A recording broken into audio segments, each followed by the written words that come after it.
Saputo Stadium in Pulaski. It's time for the TV 32 Sports Showdown. Tonight, the WIA postseason gets underway with an FRCC North rematch between Pulaski and West De Pere. Hello, everyone, and welcome to the broadcast alongside John Minor. Hello, Teddy. Hello, John. I'm Ted Stefaniak.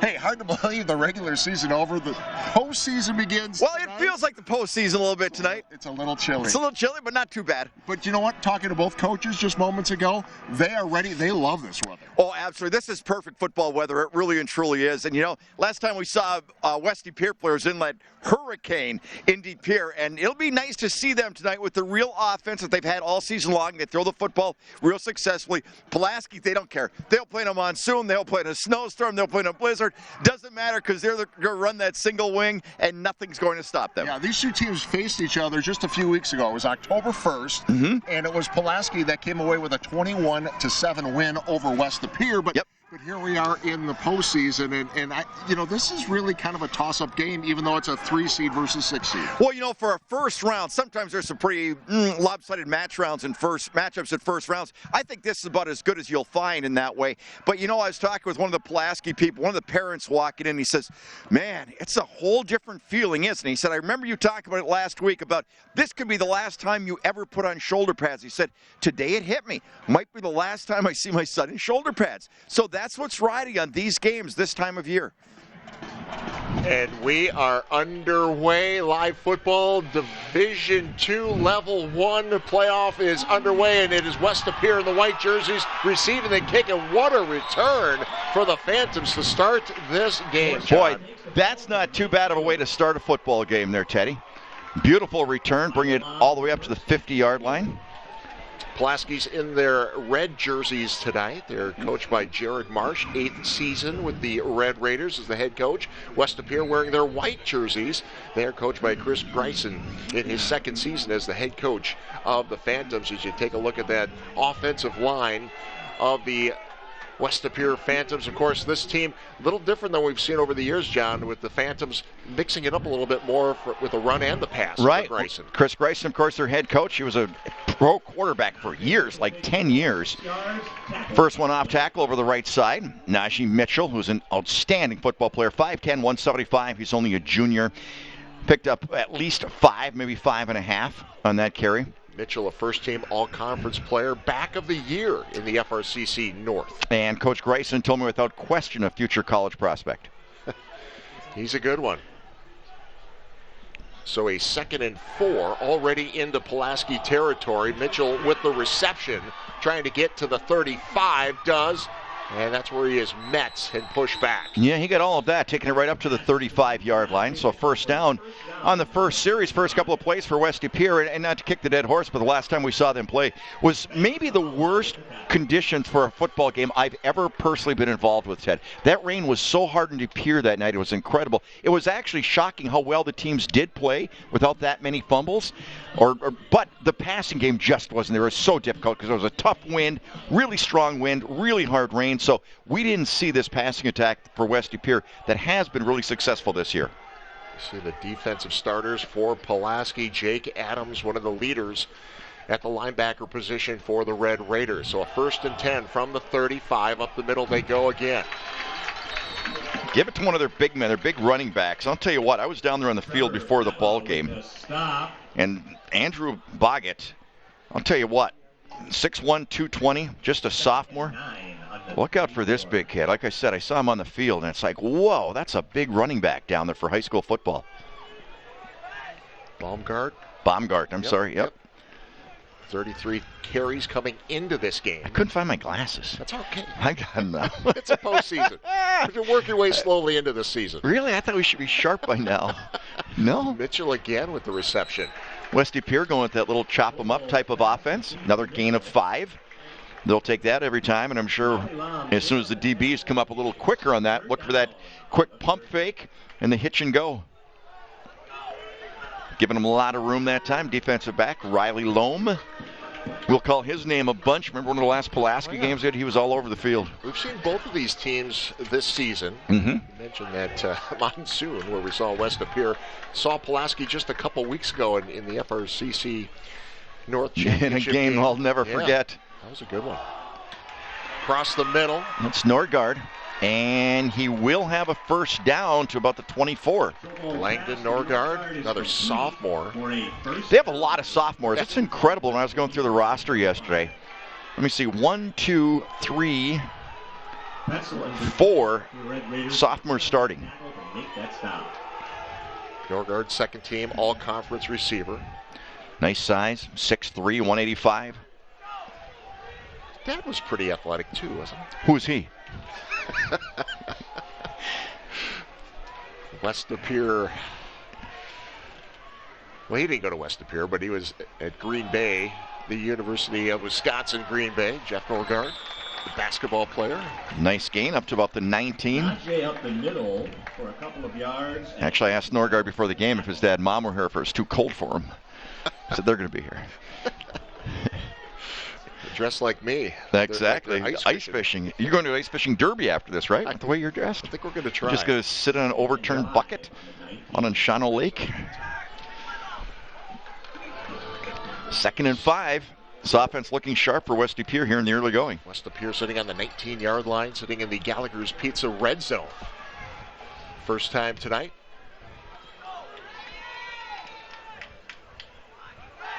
First drive eating up some time here. Chauvel trying to step nice up in job the pocket, getting away gets from it. away from the defender, takes a couple of big hits, top and bottom, taken down inside the 20. Yeah, he did a good job of eluding a couple of times, including the big men. Then it was Addison Peterson, 5'10", 170, who came in and took him down. Great escapability there for a couple of times. But they pursue, oh wow, take him out at the ankles. Ball's on the 18. So they've got a 3rd and 4 coming up here, John. Ball sitting on the 18-yard line. I'd look for another one of those quick little hitch patterns. Two receivers split to the left this time. Nobody on the right. Mitchell comes out of the backfield over the middle.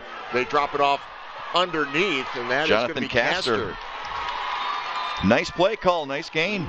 Down to about the 10-yard line. Good for a first down for West De Pere. And this is their bread and butter. The way they're playing right now is the way they've won their football games this year. Nice job that time, kind of misdirection, looking over to the right, then coming back to the left side. Again, just a sophomore quarterback, but showing some real savvy in the pocket that time. So a 1st and goal from the 10. Schovold hands off to Mitchell. Mitchell near the 5-yard line. Just outside, looks to be about the 6. So we'll bring up a 2nd and 4. West De Pere coming in with a 4 and 5 record. They were 4 and 3 in the FRCC Or 2nd and 6 are inside the 10. I'm sorry, say that again, Ted. 4 and 5 overall on the season. 4 and 3 in the conference this season. 4th place. And this is their first season in the FRCC North after making the move from the Bay Conference. So 2nd and goal from the 6. Mitchell gets the call again. Tries the left side. Taken down. Maybe got a yard, John. Yeah, Stonewall that time. Nice job by the defensive backs and linebackers for Pulaski coming up fast, making that hit, making that stop. Almost looked like they had a little bit of a run blitz that time, the way they came up so fast from the secondary. One of the men right there, number 20, really came up in a hurry. That's Burdett. Max Burdett, 5'10", 195, senior linebacker. Big play here, 3rd and goal from the 5. Castor in the fullback position. Mitchell dots the I. Mitchell, they fake the handoff. Schovold looks to the middle. Now is taken down. Big sack. What a big play by the defense of the Red Raiders. That was a huge play by Pulaski's defense that time. Jake Adams came in that time, did a great job getting through the gap, took down the quarterback. Looked like he was going to have some time, but slammed the door. Well, nice little play action. Great job. Doesn't go for the play fake. Stays with it. Makes the tackle. So field goal. Simon's Cheese instant replay. Bryce Smith. 33-yard attempt. He's been good this season. And that continues. Good again. Smith with the first points of the game. It's 3-0. Phantoms lead the Red Raiders. This is Showdown on TV 32.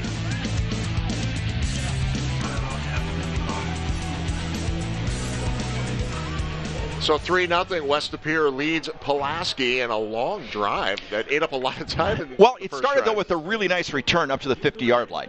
So it had a short field, so they took it took it 45 yards, but that was a big defensive stand from Pulaski right there. All right, so now Bryce Smith, who just kicked that field goal with the kickoff. High kick, that's about the 7-yard line. And nice return, still on his feet. Cross, looking for the 35 and gets it. We'll be back after this timeout. First and 10 from the 35 as Pulaski gets their first offensive play. And as we come back from that commercial, Maverick Cole doing what Maverick Cole does. We saw him do this a couple times this season. You bet. We're talking about big running back, 6'2", 224. He is powerful. He hits that line hard.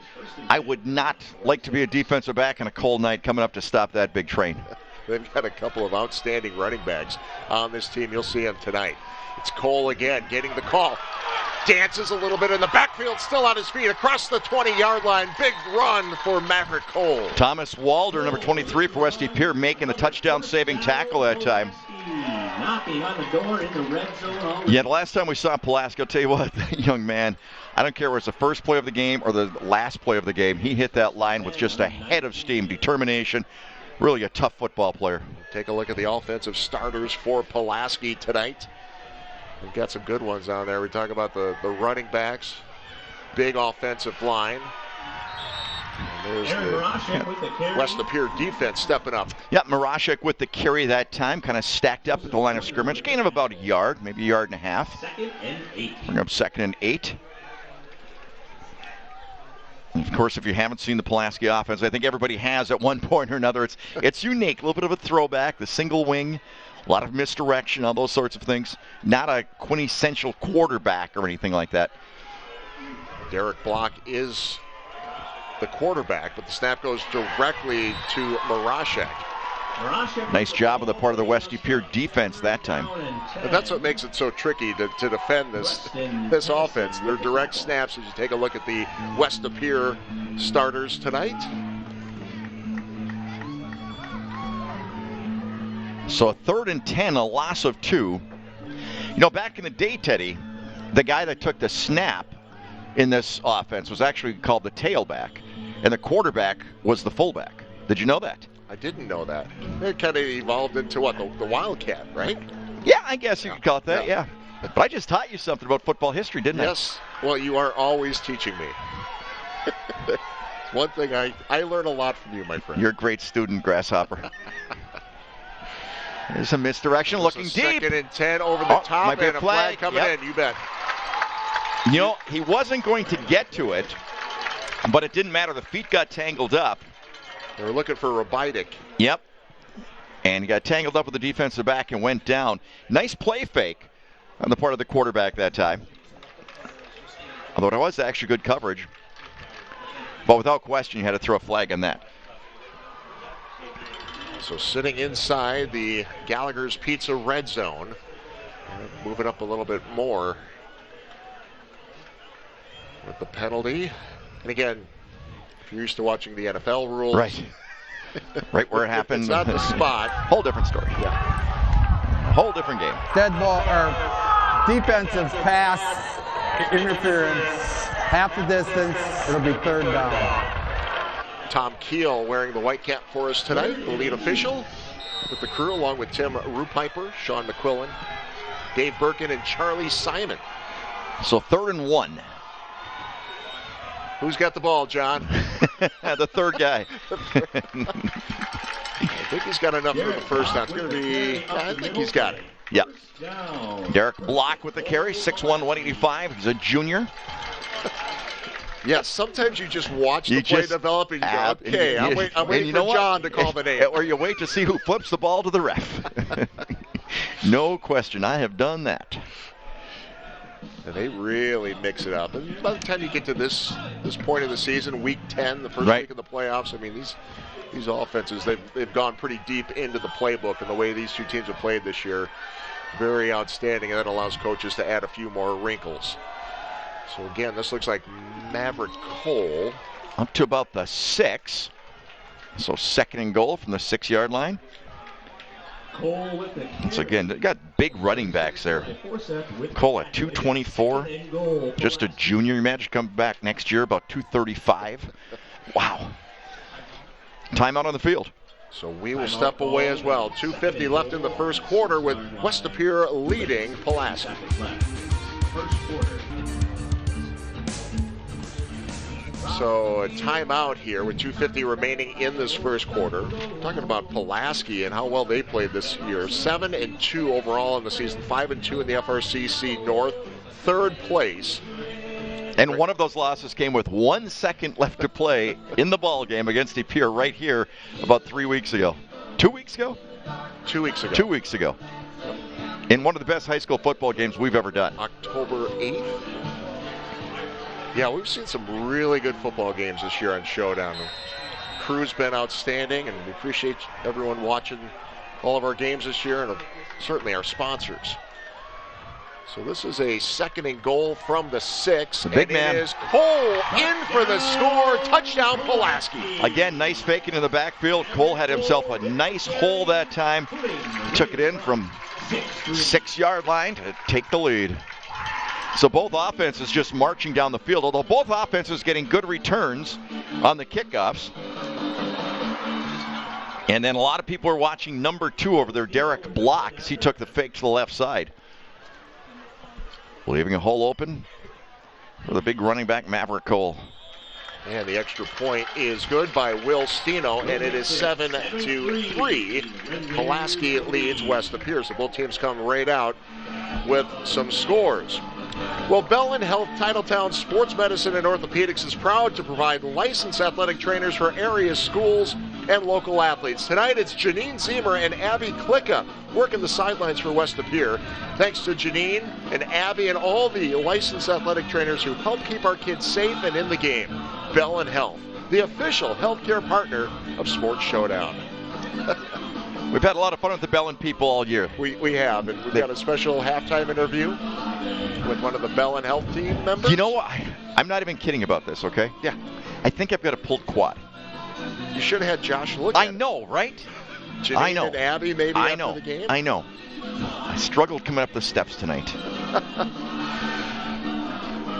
It's been bothering me since my last triathlon. I don't think it's a secret. My daughters went to West De Pere many years ago. Yes. And Janine Zemer, we got to know Janine very well. I bet. Unfortunately. Yeah, your poor daughter. Training room. Jeez Louise. The injury said, how's your daughter doing? No. Ask Janine. Got an injury. Janine spends more time with her than we do. Yeah. Everyone's doing great, though. That's excellent. Yeah, they're very successful, aren't they, your two daughters, in their careers? Incredible. Right. Thank you. So West De Pere now fields this one inside the 5-yard line. And taken near the 30. Another nice return. The Phantoms will start this next drive. 32, tackled by William Schilling. So the winner of this game, Thomas Walder with the return that time. 6 foot 160 junior. Advance to the next round. Of course, playoffs. If you lose, you are eliminated. But the winner of this one will take on the winner of Slinger and Cedarburg. Cedarburg is the 2 seed. Slinger is the 7 seed. So if we get some scores from that game, we'll pass that along. I've got my man standing by to try to give us some scores. Nice play that time on the part of the Pulaski defense. Really doing a nice job reading that one, getting over there, shutting it down. Aaron Hopitas with the stop that time. He had a big game a couple of weeks ago. Remember that, Ted? You know, yeah, we keep calling also an outstanding punter. Names. I know it's. They just seem to stand out. Right. Yeah, but he's an impressive football player. Loss of a yard that time.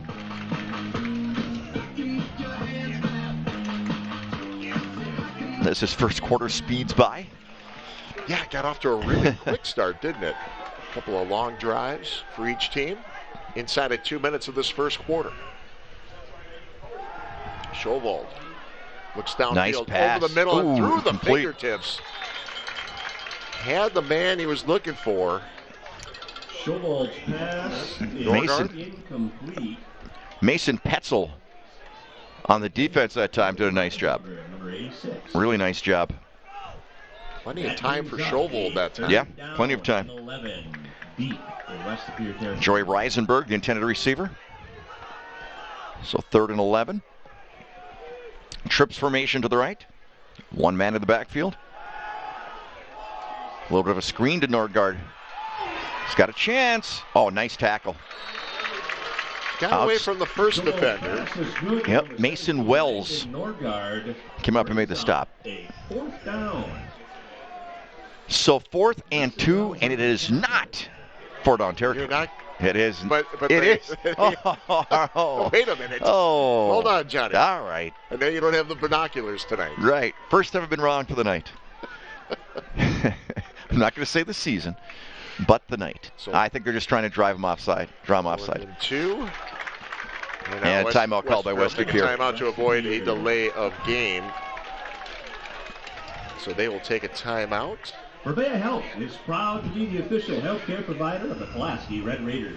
Tonight, so our down and distance tonight is brought to you by Gandrud Chevrolet. Find the right vehicle at the right value for your money. Complete inventory online at GandrudChevrolet.com. Got our first score of the night, Teddy. De Pere, the Redbirds leading Beaver Dam 14-0 going into the second quarter. Now De Pere a 1 seed, and De Pere getting the FRCC North Championship this year.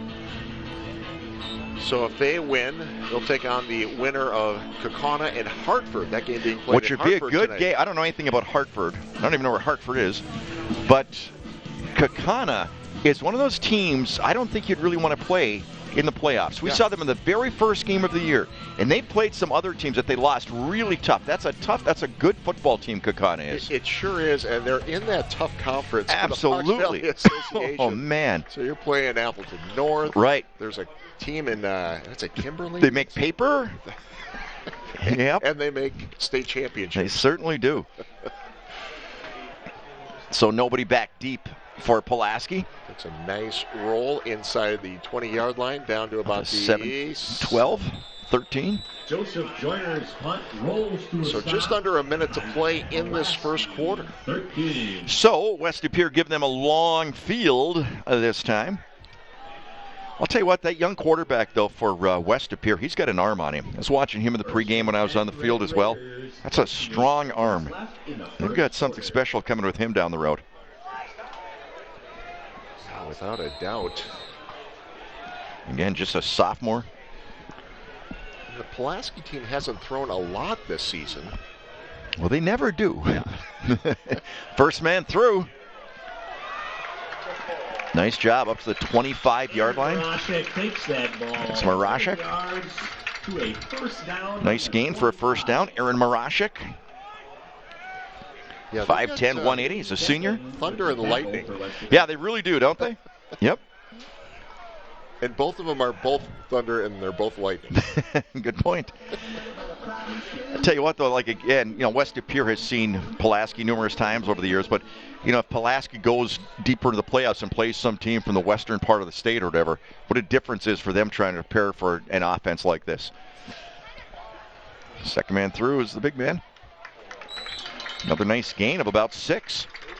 And that might be the last So play both offenses have really been rumbling down the field tonight. See if they get one more play off here. Or... Number 44. And they wouldn't have to. Yeah. It's going to be a 2nd and 4. Wind is not a factor tonight. None. It is just It's calm great. as can be. It's chilly. How cold is it? What's the temperature? It's chilly. Chilly.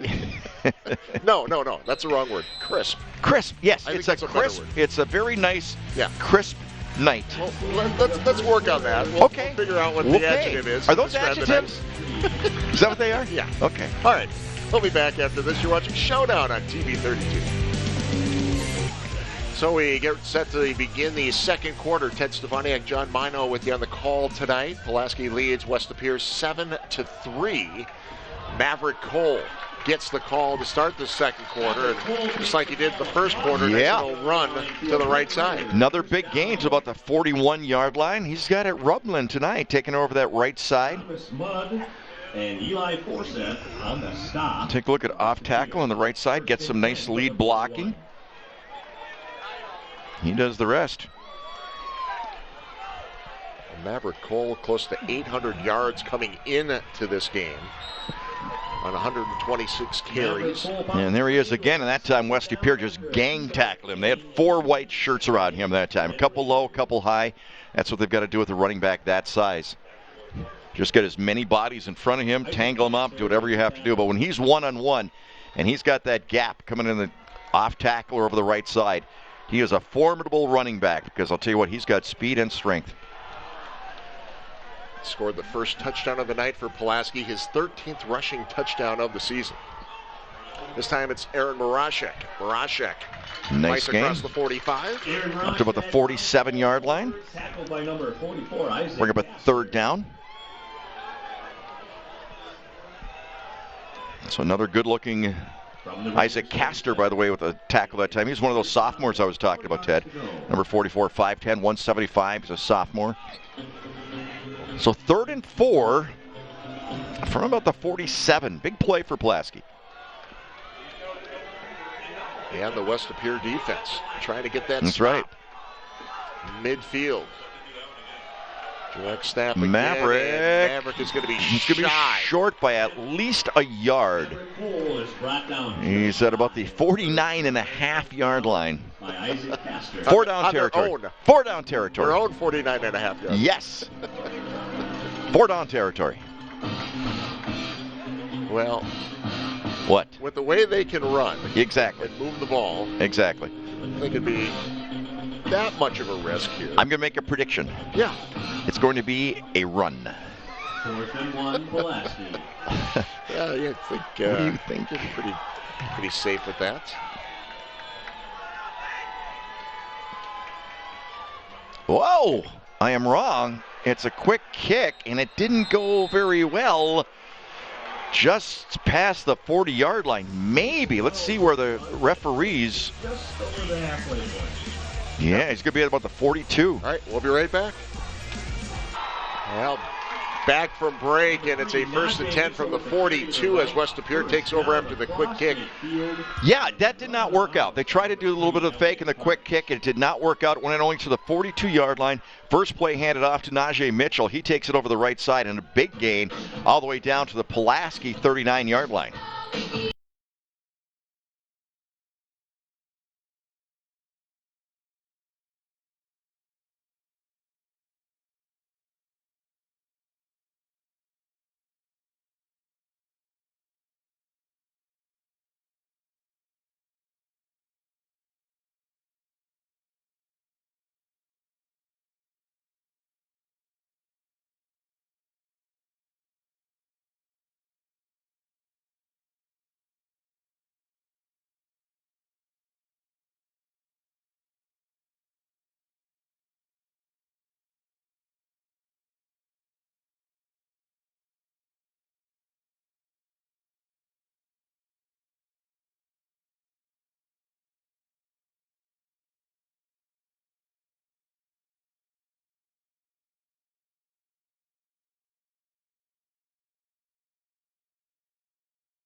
Come in. Interference call. The ball was a little underthrown and to the left. But flag on the play. Looking for Mitchell. Yeah, Mitchell was trying to come back Trying to to the come middle back. of the field. Defensive pass interference, 15 yards. First down. Tom's ready for some ice fishing too. I know. Again, nice arm. That quarterback can lay it out there. Defensive back, Riley Loam. Not a lot he could do there. Not a lot he could do there because, yeah, I don't know. So to the ground, Mitchell. Again, a host of defensive linemen for Pulaski chasing him down. Addison Pedersen, Bottle him up right there. number 74, doing a real nice job out there. I give Mitchell a lot of credit. He just ran that long pass pattern. Right, comes right back, Right takes back. it again. Give You him the bet. ball again. And I think after seeing 4 red shirts in front of me, he would say, you know what, I'll take my odds against that one red shirt about 40 yards downfield Yeah. instead of taking on these guys. So 2nd and 9. Sitting About the 24? Yep. Trips to the right this time. Spreading out the field, Schovold rolls to the right, has his man, is that... Nice job that time. You know, they did a nice job, just a nice timing as Ryder Lesage, Lesage with the reception. Mixing it up a little bit. Lesage coming in with 32 receptions, 314 yards, and a touchdown this season. So 3rd and 1 from the 14. 15. Impressed with this West Pure offense tonight, Ted. They look sharp. Look like they're in rhythm. Timing seems there. Well, again, when we saw them against the Pere, the weather just couldn't have been worse. We didn't get a fair look at what I honestly say it's the only time I've ever thought a football game should be called because of rain and play it the next day. It was that bad. Oh, wow, what a hit. Well, it looked like Mitchell had an opening to pick up that short first down, but instead he's going to lose some yards. Lost yards. Jake Adams came in and just walloped him. Talk about Jake, just the season he's been having. 68 tackles, 10 tackles for losses, making 11 now. Interception on the season. That was huge. Big play right here. 4th and 2. From the 15. Sitting inside the Gallagher's Pizza red zone. Trying to draw him off. That didn't work. Has time. Bald has a man. Has his man. And it's going to be really close. The pass is complete to Norgard. Norgard with the reception, but did not fall forward. Yeah, from our angle, I can't. It's tough to say. Max Burdett did a really nice job that time, not letting him fall forward. Oh, he got it. Okay. First down, West of here. You know, normally a big receiver like that, you catch it, you kind of just, lean forward a little bit. Also, Mason Petzel actually made the first hit. From the 14. And Burdett came up to finish him off. Hartford leading Kaukauna 7-0 right now. De Pere now leading Beaver Dam 16-0 after getting a safety. So 1st and 10 from the 14. 3 on the right, 1 on the left. Yeah, 4 receivers in this set.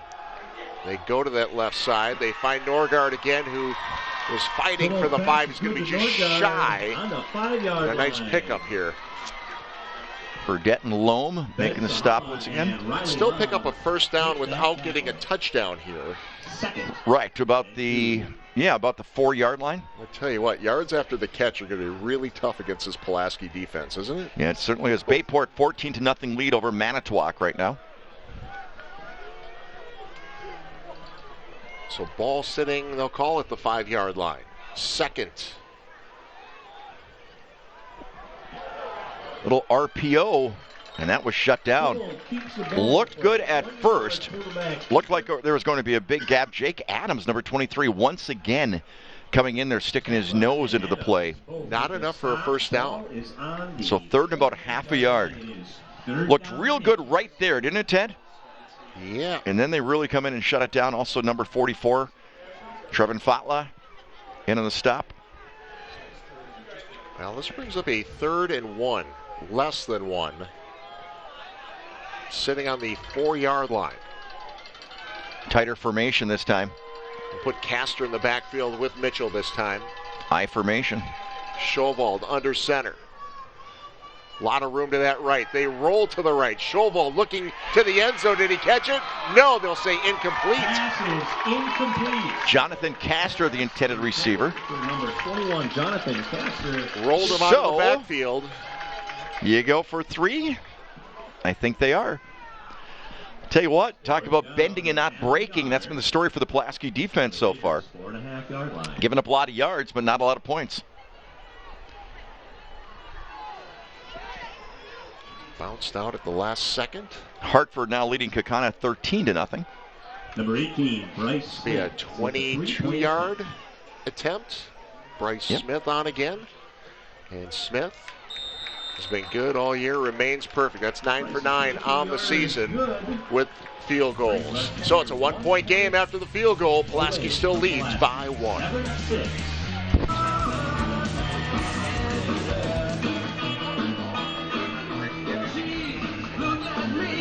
1-point game, 4:24 remaining in the first half.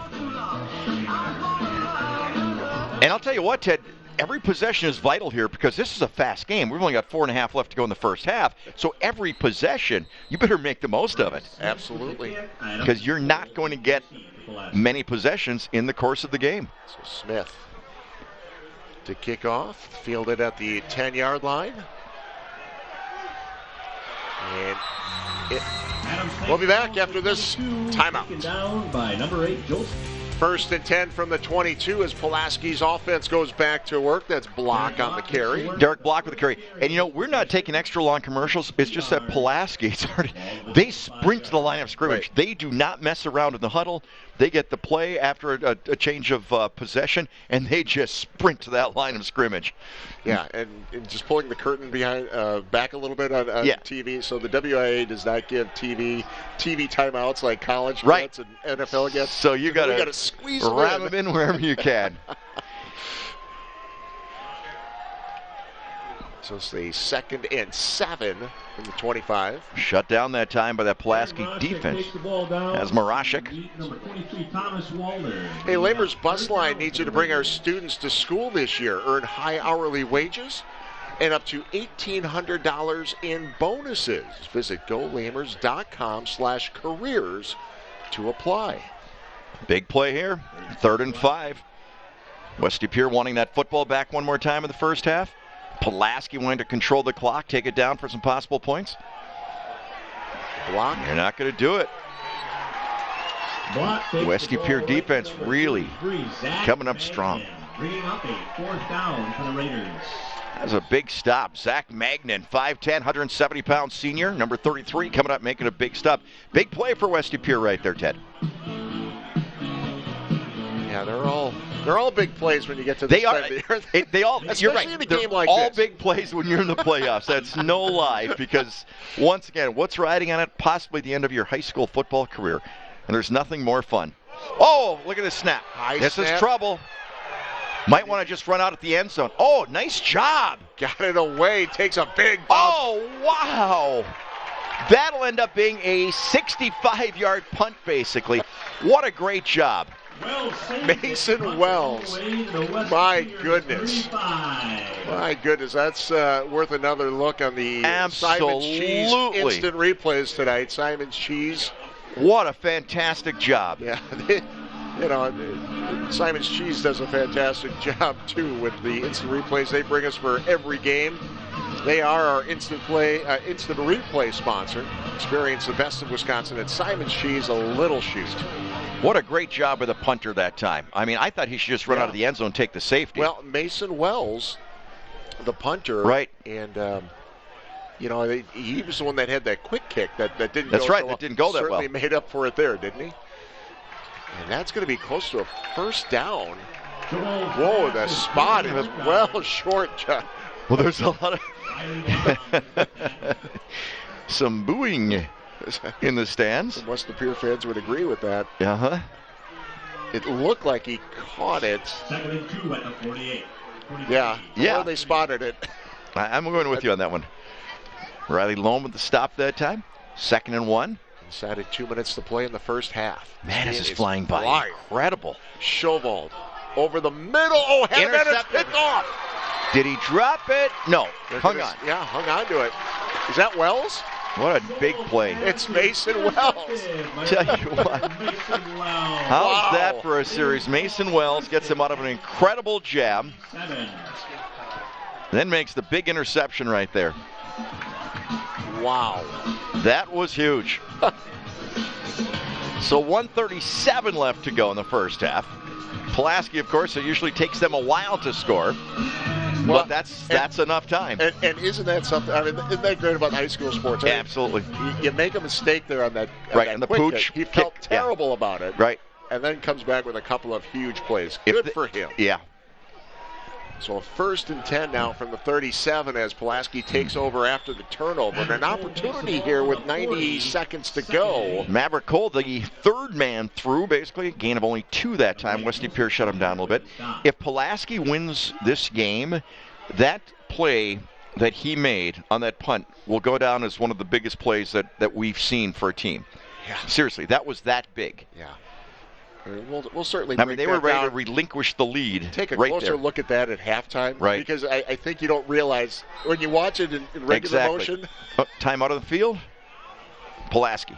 Timeout. Pulaski. So let's cue up the. Let's see if we can cue up that punt. But while we do that, let's talk a little bit about McMahon's of Luxembourg. Tonight's Showdown game is brought to you in part by McMahon's of Luxembourg. Quality furniture at reasonable prices, where the best home for our furniture is yours. By the way, De Pere just got a pick 6. They now lead 23-0. So De Pere well on their way to a first-round win. Yeah. So here it is again. Really high snap. Right there, I thought he should just run out the end zone. Oh. Wow. That was so close to being blocked. So from where he was, that thing ended up 65 yards later. Then he gets the interception. Mason Wells has to be proud of himself for those 2 plays. A lot of time left in this game, but certainly 2 huge plays here late in the first half. So 1:04 remaining in the second quarter. A 2nd and 8 coming up. Ball on the 40-yard line for the Red Raiders. A little misdirection here. A little bit reverse, once again. Yeah. Fumble. The ball is loose. I think West De Pere has it. What do the officials say? No signal. And West it will De be Pere a turnover. Yep. Wow. Big play. I believe it was Isaac Castor who fell on that one. So another big turnaround. So now West De Pere with 55 seconds left. They've got a kicker with a good leg. They like to throw the ball. Pops out right there. Yep, and right on it. Couldn't tell. Was Castor. Yeah, I'd like to see that one. Can we roll that back a little bit before it popped out? I was going to say, he was really close to being down here, John. Let's take a look at it. Roll it back a little bit further. Waiting for Eric, our replay guy, to rewind it for us. So handoff over the left side, taking it around. And yeah, ball looks like it's sliding out as the knee is going down. So I think that's a good call. No instant replay for the officials in this Except one. for us. For us. So that was a tough call, to be honest with you. It was. He started to lose the handle before the knee hit. It looked like they got it right. Yeah, I agree. Yeah. So a penalty on the play then on West De Pere. So it's going to be 1st and 15 from the 47. 55 seconds left. That's plenty of time to get at least within field goal range. Showball wants Play to action. go to the air deep down the field. Nobody home. They've tried that exact same play about 3 times now. That time it was Norgard, the intended receiver. Before they had Mitchell slip out of the backfield, go down. They got the long pass interference call 1 time on it. Other than that, it hasn't worked for them. Yeah. But I like their chutzpah. Going deep early on. Test these corners. Absolutely. Here. And boy, that quarterback has a nice arm. Wow. On the defense, 10-yard penalty. Second. I did not catch the call. Did you? Holding? Okay, holding on defense. So it's move the ball up for West De Pere. So back and forth we go with the penalties too. Turnovers and penalties. It's been a very clean game. Very clean. Half. So moving him closer, up to the 43, moving him closer to that field goal range. First down. And an automatic first down. So a 1st and 5. Or 2nd and, well, the marker says they're down. And either way, that's a first down. First. Yep. So nice completion that time, Ryder Lesage. 1st and 10. Second right on the 30 for Lesage. Hurry up offense now with the clock ticking. And they clock it. We had 37 seconds left to go in the first half. 37 seconds left. So right now you're looking at a 47-yard field goal. Red Raiders 30. Tell you what, we've seen, just in the years we've been doing football, how much better have kickers gotten over the years. Isn't it incredible? It's rare you see a missed extra point or field goal these days. Yeah, and it seems like so many teams do have kickers now. In the past, very few teams had. Right, it's the guy that also plays, defensive back or linebacker or whatever. Another timeout on the part of Pulaski.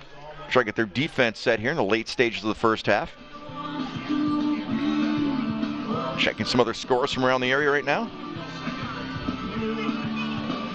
While you're checking on that, Down and Distance tonight, brought to you by Gandrud Chevrolet. Our no hassle, no haggle philosophy means you get one low price, always. Experience the difference at Gandrud Chevrolet.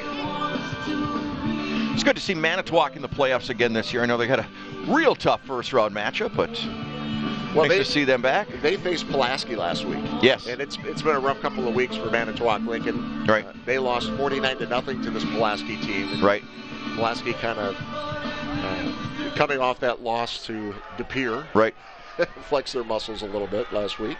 Just got a text, a couple of my good friends in Manitowoc, Amy and Jason, listening and watching. Said to say hello to Teddy. All right. The big Norwegian. That's not true. Tower of Power. Polish, my friend. Polish. And you can't dance. And I can't dance.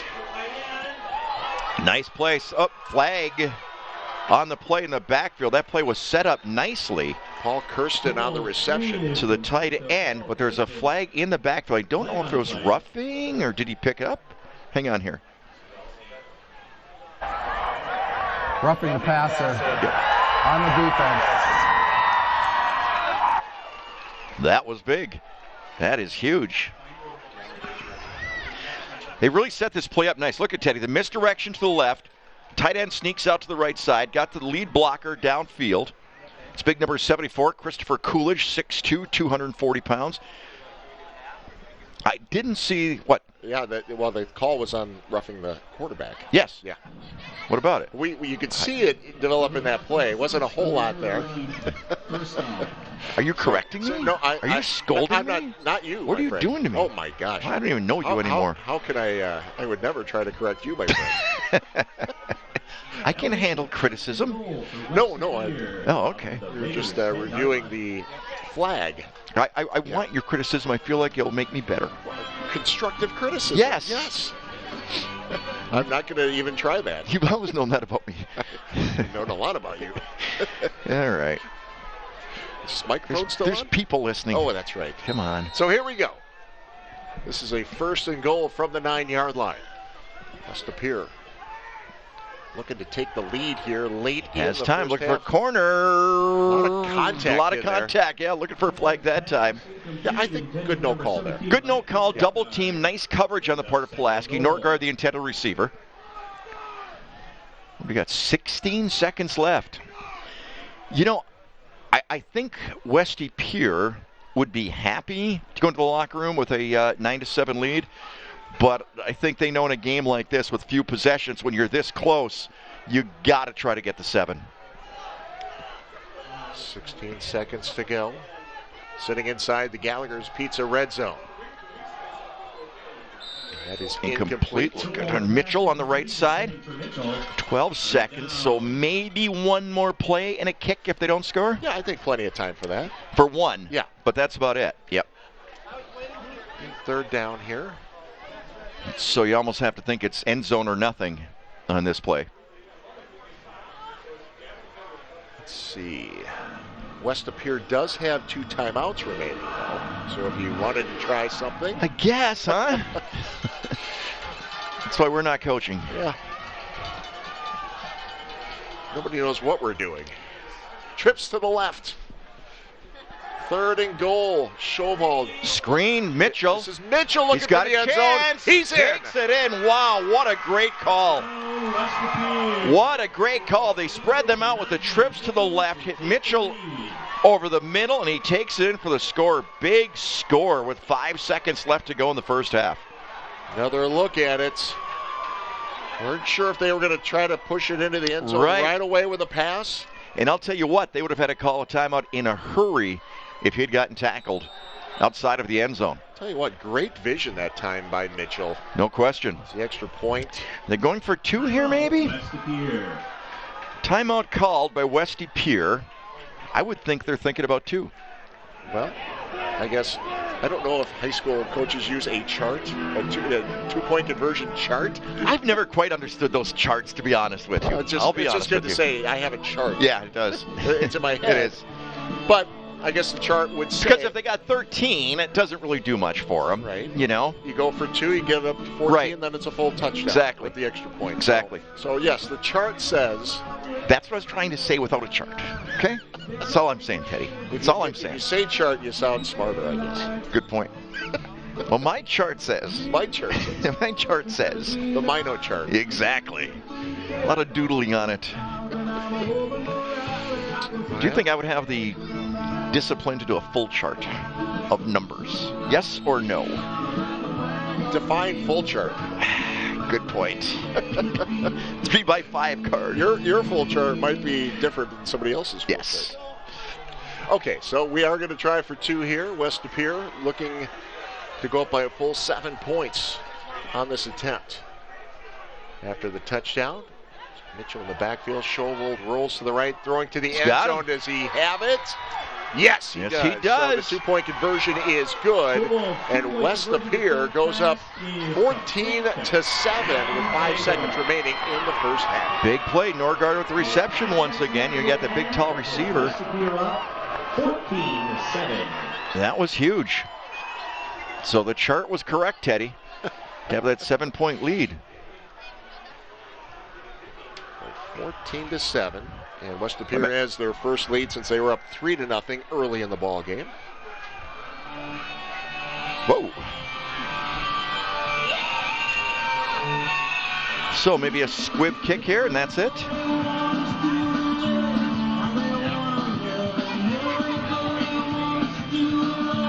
Great first half, Teddy. Fast first half.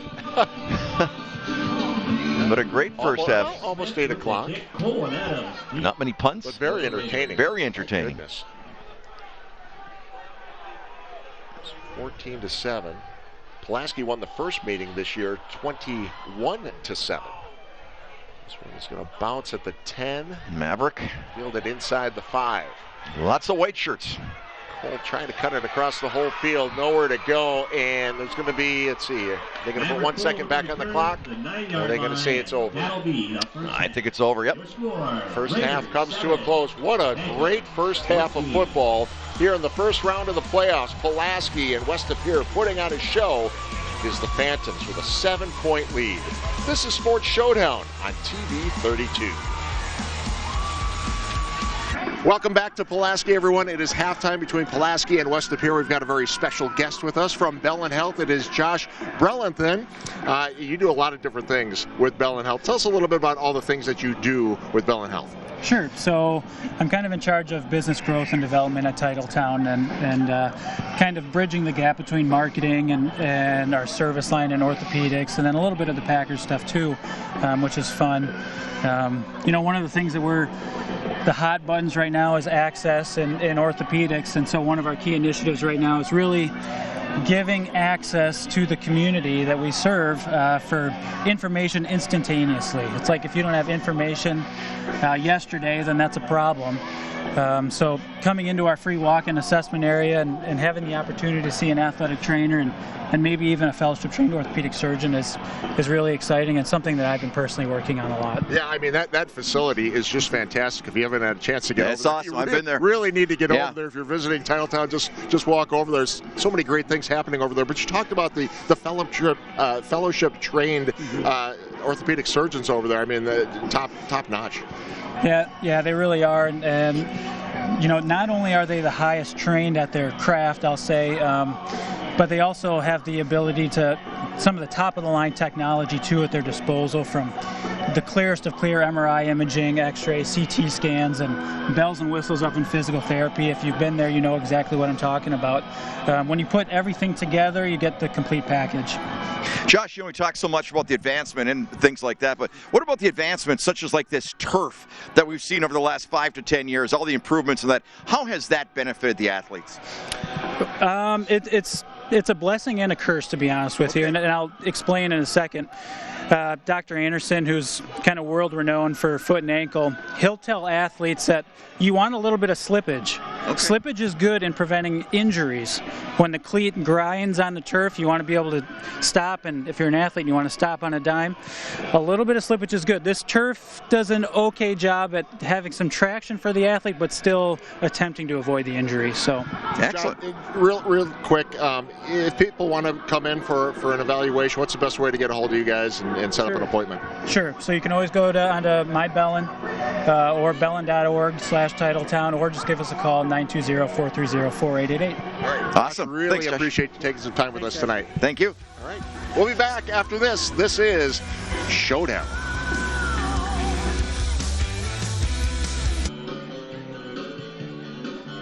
Okay, back at Pulaski, where it is a 14-7 lead for West De Pere. Let's take a look at a couple of quick highlights here, John. Absolutely. Once again, great first half early on. Pulaski really put together a nice drive. They gave it to their big man, who just powers his way in for the touchdown. And, of course, it's Cole Maverick. He's had himself another nice first half. Or, excuse me, Maverick Cole. I'll tell you what, that's just one of the most incredible plays right there that you'll ever see. It was an interesting first half. Hey, Teddy put it that way. West De Pere really came back nice. I like this passing attack they have, but that's Mason Cole once again with back-to-back big plays, just evading the safety, a possible block and a touchdown. And then back comes Pulaski, but a fumble right here gives West De Pere some momentum as they were trying to take the lead late in the first half. Again, the great young quarterback with a nice job right there, getting it out to as quick as a water bug. Najee Mitchell takes it in for the touchdown. Big end to the first half for the Phantoms from West De Pere. All right, when we come back, we'll check in on some of the scores around the area in the first round of the WIA football playoffs. That's next on TV 32. Welcome back to Pulaski Saputo Stadium. Ted Stefaniak, John Mino with you for this Level 1 playoff game in Division 2 of the WIA football playoffs. So glad you could be with us. Want to take a look at some of the other scores. Let's do it, Teddy. Area Absolutely. Teams, John. Let's start in Division 1. Kimberly is the second-ranked team in the state. They are beating up on DC Evers tonight, 27-0. Bayport also leading Manitowoc Lincoln by a couple of touchdowns in the first half. Also in Division 1, it is Appleton North having a terrific season, leading Hudson at halftime.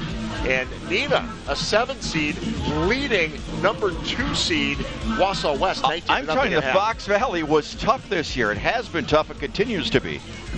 Also in Division 1, Fond du Lac fighting with Verona tonight. That's a 4-5 matchup. That is at half. They're playing that game in Ripon. We saw Fond du Lac play earlier this year. Yeah, absolutely. In Division 2, De Pere leading Beaver Dam 23-0 at half. Kaukauna is trailing Hartford 14-6. Our game, of course, 14-7. It is West De Pere leading Pulaski, the number 6 seed, leading the number 3 seed.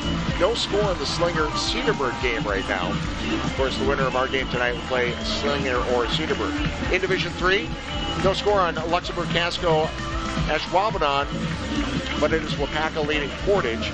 Notre Dame leads Fox Valley Lutheran by 7. And Menasha, the number 2 seed, leading the 7 seed Shawano 21-12. Okay. So it is Notre Dame leading Fox Valley Lutheran, by the way, right in that first half. In Division 4, Little Chute has a 2-touchdown lead over Oconto Falls. Also in Division 4, Kiel trailing at Catholic Memorial. Wrightstown has a lead over Racine St. Cat's. Xavier, 3-point lead over Berlin. In Division 5, it is Chilton trailing Brilliant, 19-0, and Kewanee and Southern Door playing back-to-back games. They played at the same time. Played last week, and it is Kewanee with the big lead here. One other score to pass along that we don't have on the scoreboard. It is Coleman leading New Lisbon 14-0 at half in a Division 7 matchup. First round of the playoffs, always interesting. I mean, they just really are. Again, when you got your backs against the wall and there's no tomorrow, and man, you got some skin in the ball game when that's the way it is. And we've got a good one here in Division 2. It's a touchdown lead for West De Pere over Pulaski. Second half action starts after this timeout. This is Sports Showdown on TV 32. Pulaski defers the toss and will receive in the second half. Back at Saputo Stadium in Pulaski as we get set to start the second half to West De Pere and Pulaski. Ted Stefaniak, John Mino with you for this big matchup. We got an update. Yeah. So take a look. The winner of this game between Western Pere and Pulaski will play the winner of Slinger and Cedarburg. Just got that score updated. Slinger leading at 7-3 at half over Cedarburg. Slinger is the number 7 seed. So that's a huge factor here, because if Cedarburg wins, the winner of our game tonight, Western Pere Pulaski, would travel to Cedarburg. But if it is Slinger that holds on for the win, Slinger would travel to the winner of these two. All depends where they're seated. Yeah. Makes a big difference. Huge difference. Absolutely. Well, we had a great first half, Teddy. Let's see what happens here in the second half. I expect more of the same, don't you? That was, we expected a really good game tonight between these two. It was a 14-point difference when they met earlier this season. That was just a few weeks ago. Flag on the play. Must be offsides on the part of West De Pere. It happened on the kickoff. And it is. So move it 5 yards back. They'll be kicking from the 35. So a great way to end the first half on the part of West De Pere. Offsides call. West De Pere will re-kick from the 35. A little bit of a tough way to end the first half for Pulaski. With the great play they made with the punt, saving a potential touchdown, or at least a safety. Without a doubt. And the interception, but then the fumble, and then West De Pere comes back to take the lead. But relatively a clean first half. Yeah, absolutely. So this is Wells trying to get to the outside. Mason Wells fields the ball, crosses the field, and just about makes it in a 30-yard. He's had himself a great first half. You bet. Red Raiders. Hey, Cobeson Buses is now hiring. Top pay for part-time work with flexible hours. Cobeson Buses. Family pride in every ride. Thomas Mudd, 6'2", 165, free safety. He's a junior. He's made the tackle on that play at the 27-yard line.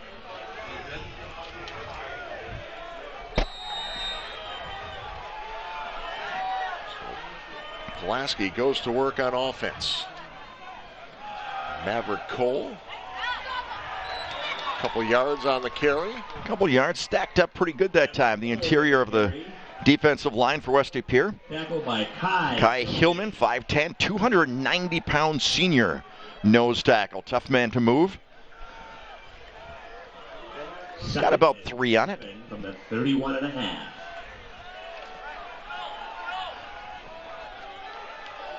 A couple of receivers this time out to the right. Maybe. Dual wide receivers out there on the right. I saw that. Block. They're looking to he throw. Will go to the air. And he had a man. Miscommunication somehow. It looked like Block was expecting the wide receiver to just run kind of an out pattern, or maybe even stop, and he just kept going. Yeah, I think he was that Marashik? He was looking. Yeah, I'm not sure what happened, because Marashik was still running downfield when Block tell you what, if they connected, Marashik had he'd still be running. You're exactly right. You're exactly right. He slipped out there. He was the second man coming across in the crossing pattern, the out pattern. A little tighter formation this time with just one wide receiver. And he's not real wide. And Cole hit. Once again, the interior of that defense for West De Pere coming up. Joseph Joyner, 6'1", 210-pound junior. Make the initial hit. 2 yards here, John. Good hitting on the inside. Well, excuse me, go ahead. Credit to both defenses tonight. I mean, they are really wrapping up. Really are. Busts through the line or makes a reception. Yep. Preston Tennyson, number 34, also in the stop. Short punt at the 47. And we'll step away. You're watching Showdown on TV 32. 1st and 10 on the Pulaski 48 as West De Pere takes over. Yields 4 yards. Their first offensive drive of the second half, leading by 7. Riley Loud and Hapatos. Mitchell with the stop, or with the carry. Hapatos in on the tackle. Well, with number 25 coming up, Riley Loam. Gain of about 3. Gets it past the midfield stripe. A little confusion on where's everyone supposed to be at. You got 3 out on this side. Schobel Looks across the middle.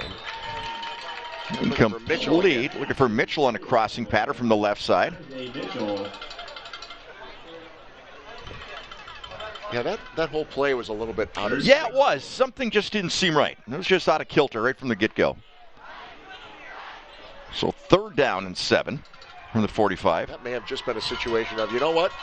Find Mitchell. Yeah, find Mitchell. That's exactly right. Because you had guys running freer over here on the near side. 3 wide receivers once again. It's a 3rd and 7. They find Norgard coming back towards the quarterback. And he's really close for a first down. They used that play earlier in the first half. That's a real nice play, kind of like a bubble screen. Might be just short. I think it is. 4th down. It's a well-designed play. Offensive lineman get out there, but again, he couldn't lean forward to get that last couple of inches. So 4th and about 6 inches, Ted. Ball on the 37. You got the lead. Coach? Well, they're all looking at Coach Grayson right now. They're looking at Coach Grayson. Had a chance to talk to him a little bit before the ball game? They got to get a play going here. They're going to get a delay if they don't. Timeout or delay? Well, you hate to take a timeout this early in the second half. They're going to get it off in time. No problem. Mitchell gets it, I believe. I think he did. From where the official came running in, just on the other side of the chain. He basically got it and then got pushed back right away. So big first down for Westy Pere. But he gained that first down. It is first and The clock 10. stopped momentarily for the first down. And that was literally inches, Teddy, from where that yard marker was to where it's marked right now. Well, obviously, I mean, both of these teams have the ability to pick up some very short yardage on 4th down. But, oh, it gets a little tight when you're in the playoffs like this, doesn't It certainly does. 3 wide receivers again on the near side. Ball up to the 37-yard line. It's Mitchell. Mitchell trying to find something on that left side, but look at that defense. String them out. Yeah, that is a tough defense. And those defense back. And that's Lom again, who came up and just knocked him out of bounds. He reads and reacts so well. Look at that. He just strung it out. He was not going to give him the outside. Max Burdett also another stop at that time. Loss of 1. 2nd and 10. As the official ties his shoe. 2nd and 11. Loss of 1. Important. That's something you don't see very often. A ref tying his shoe in the middle of a play. I wish they still had Velcro shoes. I'll be honest with you. Whatever happened to him? I don't know. 2nd and 11. Mitchell left side again. I mean, I've still got a pair, but other than that, Mitchell takes the ball up to the 35. yard line. Mitchell and Burdett. Yeah, you don't hear a lot about Velcro anymore. No, that's a shame. You see Velcro jeans? No. I could use a pair. He's tying his shoe again. I'm telling you. The camera crew is right We on got top some problems here. Yep. All right. So he's good to go now. So 3rd and almost 8.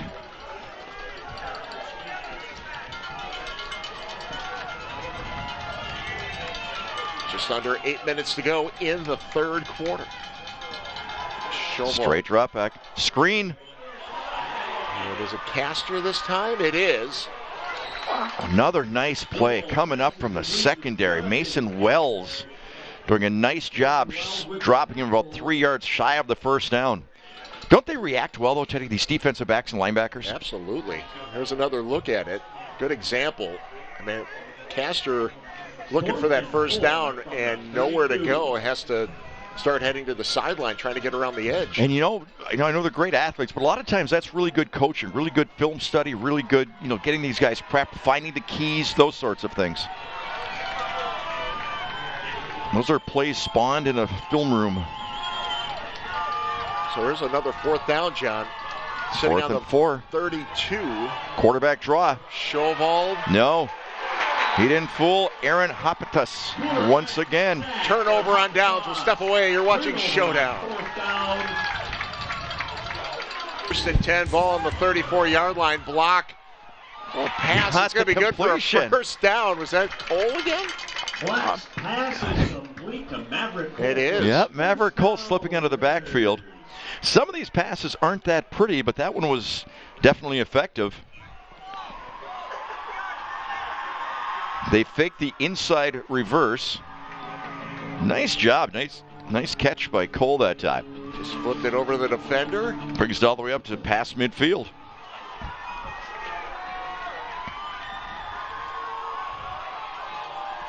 So ball sitting on the 45-yard line.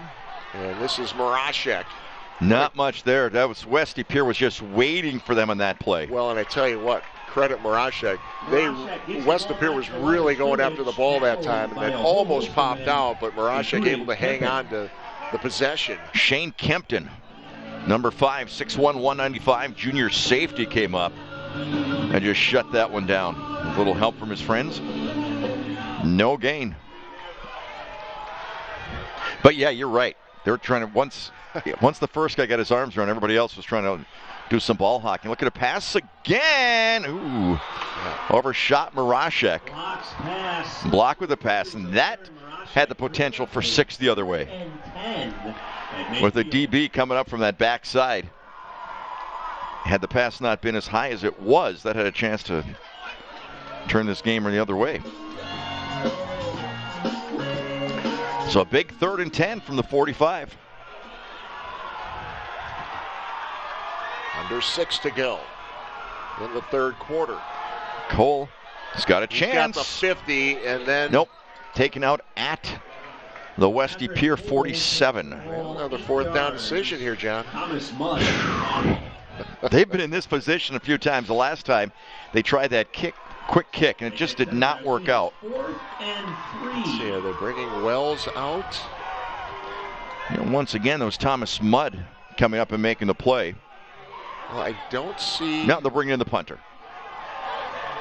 Hopitus coming in to punt. He's got a good leg. Whoa, this is High trouble. Snap again for Pulaski now. And another great punt. Down close to the 10. It will get right to the 10. The 10 from Wow. the 32. Wow. So that was about 58 yards. We'll be right back.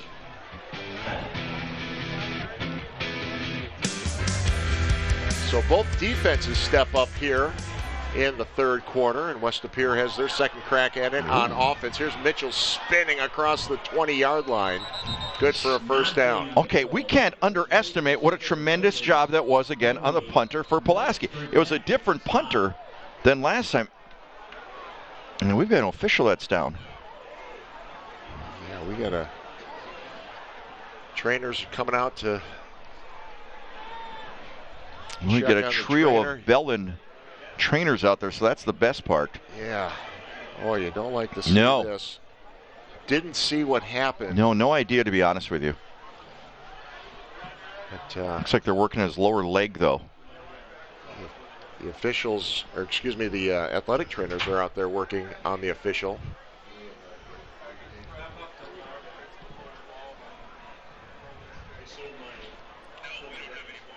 Yeah, looks like they're working on his left ankle, to be honest with you, Ted, from what I can see from here. Yeah. Well. Okay. The officiating. Yeah, you hate to see that. Yeah. So in high school, they've got 5 officials out there. Right.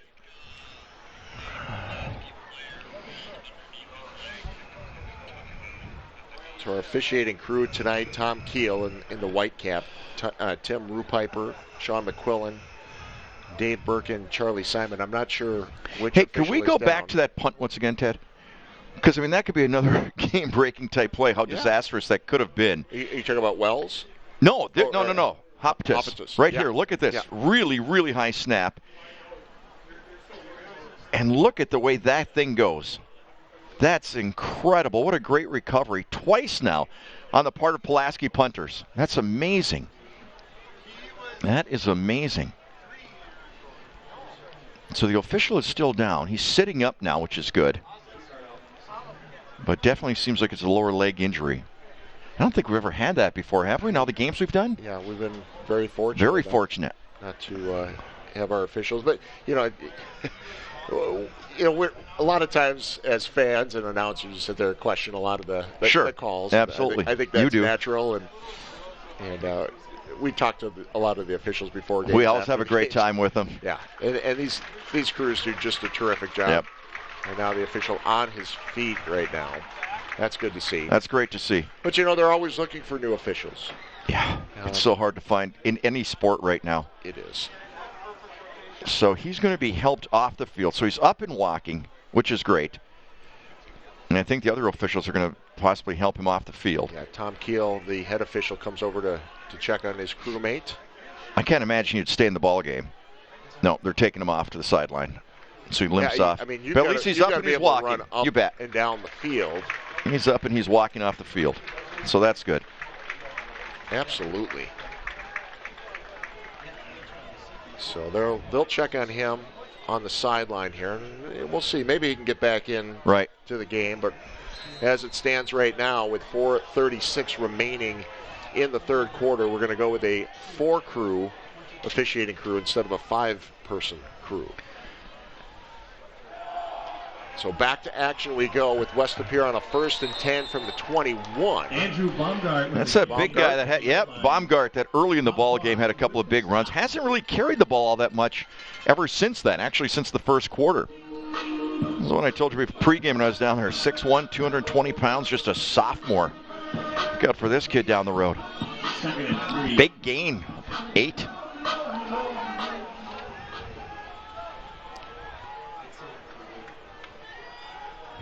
As that clock just keeps it rolling, too. We're down to 4 minutes to go in the third quarter. Ball sitting on the 30-yard line. Same thing, straight. Oh, ball's loose. What a hit at the line of scrimmage. Pulaski thinks they have it. Wait for the official call, and they do. What a hit. You're correct. My goodness. Recovered by Mason Petzel. Not sure who made the hit, but Petzel recovered it. Watch this. Right on the ball. Huge play by that Pulaski defense. What a way to shut down that drive. And Pulaski immediately sprints to the line of scrimmage. And in great position now, sitting on the West Lapeer 32-yard line with 3:50 remaining in the third quarter. They trail by 7. The snap goes to Maverick Cole. Cole working the right side. Gets around a defender, and he's looking for the end zone. Touchdown, Pulaski. What a turnaround. The big hit, the fumble, one play, 32-yard touchdown run. And we're an extra point away from a tied ball game with 3:40 to play in the third quarter. What a turn of events. Second touchdown of the game for Maverick Cole. This one goes 32 yards. What a hit on the part of the Pulaski defense that time.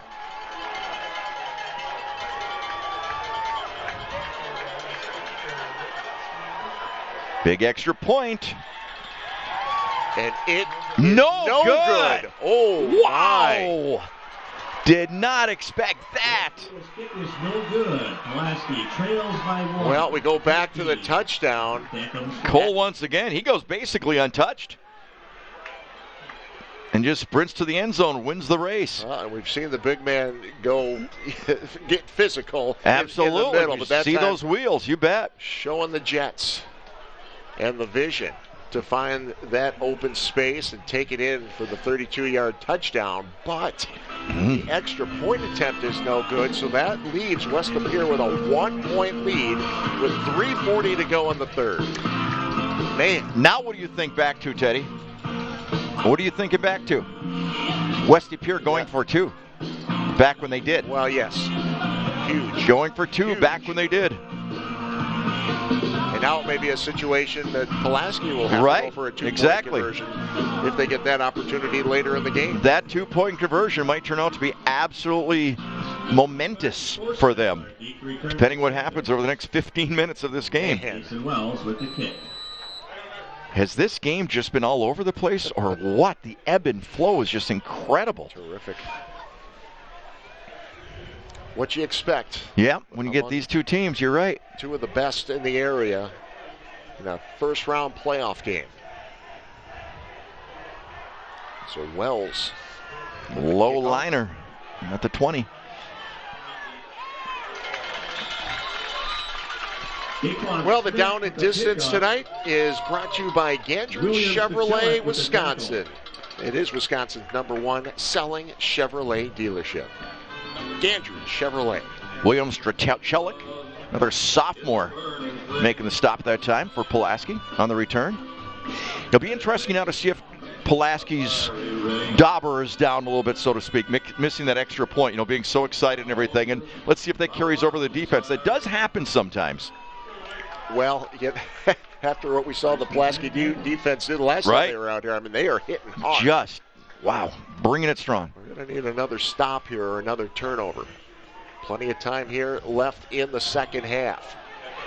We go to Mitchell. Mitchell taken down. There's an answer for you. You just answered it. You certainly did. Boy, they come up fast, do a great job. Jake Adams that time. Coming up making the stop. As you mentioned, first team all-conference performer. Big play right there, loss of 2. Mitchell with the carry makes his way to the sidelines.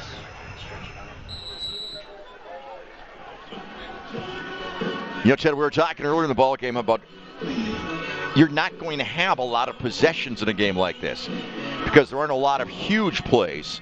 But with Pulaski scoring so quick, that extended some time in this ball game. Normally you expect them to take 4 or 5 minutes maybe to score. Right. But by scoring that quick, one play. It's exactly. They didn't burn any clock. Show ball to the air has Norgard. He gets by a defender. That's a first down and a few more. And Mason Wells goes over there and makes a stop to prevent a bigger gain. But that'll bring it up to about the 41-yard line. That brings up a first down for the Phantoms. Big first down for West Pier there. Nice job of shedding that first tackle. I'm still impressed, Teddy, at the sophomores. I mean, this is big schools playoff, and you got sophomores out there making big plays. I'm just so impressed with how talented these young kids are. Well, the future is bright for both teams, no doubt about it. Show looking deep, high and deep down the sideline, and just unable to bring it in. They were looking for Norgard again. Almost made a spectacular. That would have been a spectacular. That would have been spectacular because that was good coverage as well. Really good coverage. So, bring up a 2nd and 10. They're not afraid to go after it, though. Riley Loam again. This is a much different looking team for West Pier than what we saw on Showdown. I don't think they completed a pass. Yeah, the wind. Maybe like a little screen pass type thing. Otherwise, none of these plays were working that night. Yeah. In fact, they didn't even try these plays with reason. But we saw deep here a couple weeks ago too. Right. At this game, in a much different team outside of that monsoon rain. That's right. That's right. So Chauvel has a chance. Over the top, has a man, and broken up at the last second. It was Wells coming in at the last second. And Najee Mitchell had snuck out of the backfield that time. That pass hung up a little bit. He had a chance if he had laid it out there a little bit earlier. But watch, this ball just kind of hangs in the air a little bit too long. And Mitchell really had to come back and almost play defense on that, knock it down. Wells made a nice adjustment to get there. He certainly did. His speed to get there at the last second. That may have been 6. Yep. If Wells doesn't get there. You're right. That up. Boy, 3rd and 10. I mean, you want to talk about anybody's ball game. My goodness. Is this anybody's ball game? What a great matchup. I mean, you talk about 2 evenly, contested teams. Yeah. Yeah, without a doubt. Certainly living up to what we thought it might be. Right. Big 3rd down. Chauvel. Looking deep. Another deep pass, and that is picked off. No, he dropped it. Yep. Well, incomplete. Nope, they're saying incomplete. Okay. Didn't have it when he came down. Heck of an effort that time. Riley Loam. Oh, is it Loam? I'm sorry. Yep, number 25. Bringing up a 4th down. Great effort. Yeah, but just tough to try to bring that one down. So punting situation for West Pier. I don't think there's any question about that right now. 4th and 10, Mason Wells beat the return. So Pulaski will get another shot at it. They certainly did something with it the last time they had it. Great defense on their part once again. Joyner with the punt. This one fielded at the 17-yard line. Eating up right away. Isaac Pastor with the pass. So here we go, my brother. On the 20. 2:17 left to go in this one. You know, I give Westy Pier credit. They are really aggressive on offense. You're talking about a 1-point game, late third quarter, and they are really taking shots aggressive, going downfield. Over and over and over. Yep, some teams might want to play a little close to the vest, a little bit conservative. Not that team. They're going at it. So they start this drive on their own 20-yard line with 2:17 remaining in the third. Marashek looking for the corner, can't get it, tripped up. Thomas Walder. Oh, I'm sorry, it's Cole with the carry. Walder with the stop. Just got that ankle right there. Never quite got his balance back. Well, when Cole's got the ball, you better grab a hold of something. Ankles that, I'll tell you what, man, I'd go after his toenails. That's so low I would go on him. And hang on. 2-yard pickup brings up 2nd and 8. Reverse, right side, that's Marashek. Not much there.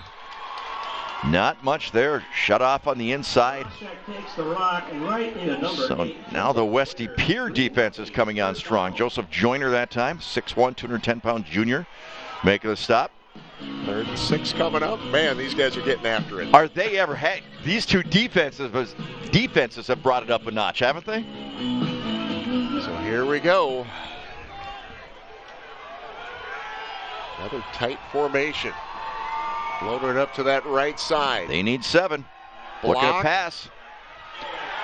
Flips it Hit out there. as That's he a throws. That pass. was really dangerous. He's looking for the receiver running cross field on a crossing pattern, but he got hit just as he was letting it go. And you're right, that pass could have ended up any place because he lost control of that after he took that hit. Another look at it.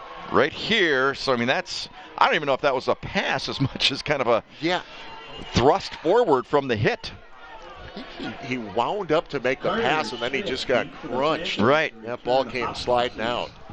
Hopitas doing the punting once again. Nice snap. Nice punt. Wow. Booming punt. Look at this. Holy cow. Line of scrimmage was the 21. Goes out of bounds at the 18. Big leg. Whew. Nice 60-yard punt or so. And that was outstanding. Hey, no matter who you are, part of you is an athlete. Whether you're a student, a professional, or a recreational athlete, the Bell & Health Titletown Sports Medicine and Orthopedic team provides elite care for everybody. Bell & Health, the official healthcare partner of Sports Showdown. 55 seconds left in our third quarter. So 55 seconds left in this quarter.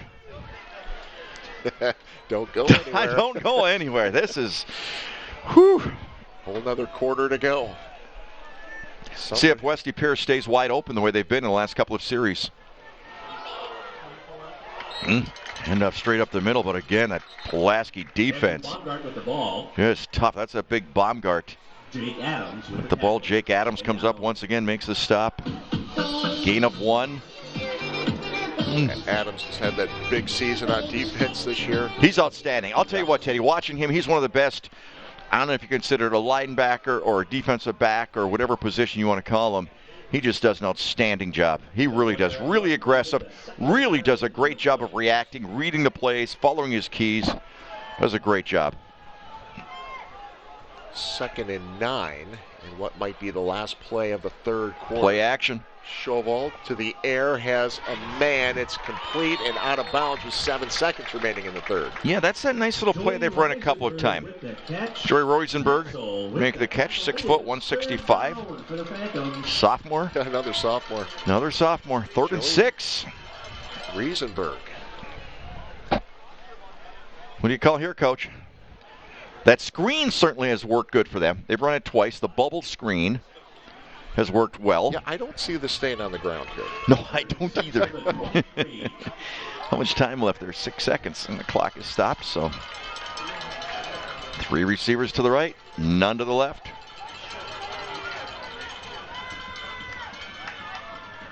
All sitting on their own 23. Chauvel has a man Nice that's going to be a first down. And that'll be the final play of the third quarter. We've got a beauty in the first round of the playoffs with West Appear leading Pulaski by 1. Stick around. Fourth quarter action is next on Showdown. Hey, look at the fans, John. Well, it's the YMCA. Do you do it, Teddy? Can you do it? Let me see you do it. Give me the big Y. Attaboy, Teddy. Teddy is doing this in the booth right now, ladies and gentlemen. He is doing this in the booth. That was outstanding. Thanks, John. You might not be able to polka, but you can do the YMCA, my friend. I watch a lot of Sesame Street. And you're like capital letters being so tall. We've got a capital A game here. We certainly do. 1 point lead for West Appear as we begin the fourth Intercepted. quarter, and that is picked off. Riley Loam. And Loam's got some room along the sidelines. Mitchell trying to stop him and will push him out of bounds. A touchdown saving tackle Loam by Mitchell. With a great play. Wow. Quarterback had time. Loam is just right there to make the stop. And on top of that, Mitchell is limping off the field after making that tackle. Wow. Wow. He stopped the touchdown, I will say that. 5'10", 175. He got in front of him, took him down. Just some big plays in this ball game. What a great defensive play, the way he read that, stepped in front of the receiver. So Pulaski down by 1. They start inside the Gallagher's Pizza red zone on the 11-yard line. Not much. Fumble! Nope, they're going to say it's down. Stays down. They'll Wow. say it's down. West Appear recovered the ball, but the official comes in immediately and says that one was down. This game has a little bit of everything, doesn't it? Holy cow. Let's take another look at that one if we get a chance. It did come out late, but couldn't tell exactly when it popped out. Here's another look. Yeah, he was down. Yep. Good call by the officials. So 2nd and 9. Looking to pass. He's in trouble. Block. Got away from it. Could have been a big loss. Great effort by Block to keep it moving, not picking up a loss. Picks up a couple of yards that time. Well, not only not being thrown for a loss, but not putting it up for grabs either. So he was looking into the end zone. And it was just great coverage on the part of West Appear. And coming over there in a hurry, making the stop, Isaac Castor. Again, one of those sophomores we've talked about, some super sophomores. So 3rd and 6, ball sitting on the 7-yard line. Oh, big hit. Big hit, big defensive play. Holy cow, coming up that time, Shane Kempton. Help from Isaac Castor. And Castor, wow. So a 4th down and a decision for Pulaski as you take another look at the hit. Cole doing a good job hanging on the ball. That looked like it almost came out. No question. So field goal to give them the lead. And Will Steno. Ball placed on the 13. 2 of 3 with field goal attempts this season. Good snap. This one is up, and it is good. And Pulaski has taken the lead, 16-14 with 9:44 remaining in the ball game. We've got a good one. We'll be back. This is Showdown.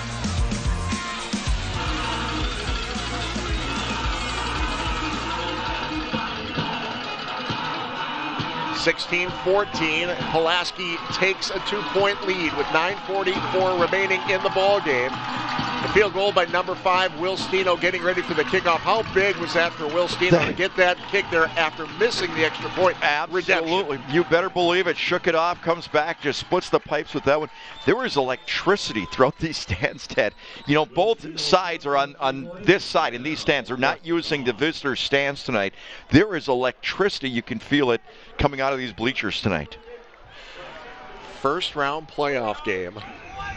Got another score. Wrightstown now up 34-20 in their game. A reminder, the winner of this game will move on to take on the winner of Cedarburg and Slinger.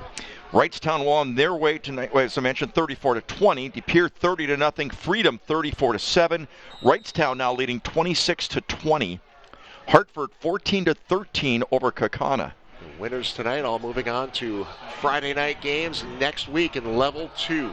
All trying to make their way to Madison later next month. Squib kick gets through. This could be trouble. It's a live football. Wow. That was disastrous for West De Pere. The squib kick that got through, and they are pinned back on their own 5-yard line. 34, Owen Marshall on the tackle. Holy cow, that was incredible. Watch that, Ted. There's another look at it, John, on the Simon's Cheese instant replay. Nice job of getting out of the end zone that time. Was Eli Forseth, and then Owen Marshall, first guy to make a stop. And we've got a penalty on top of that.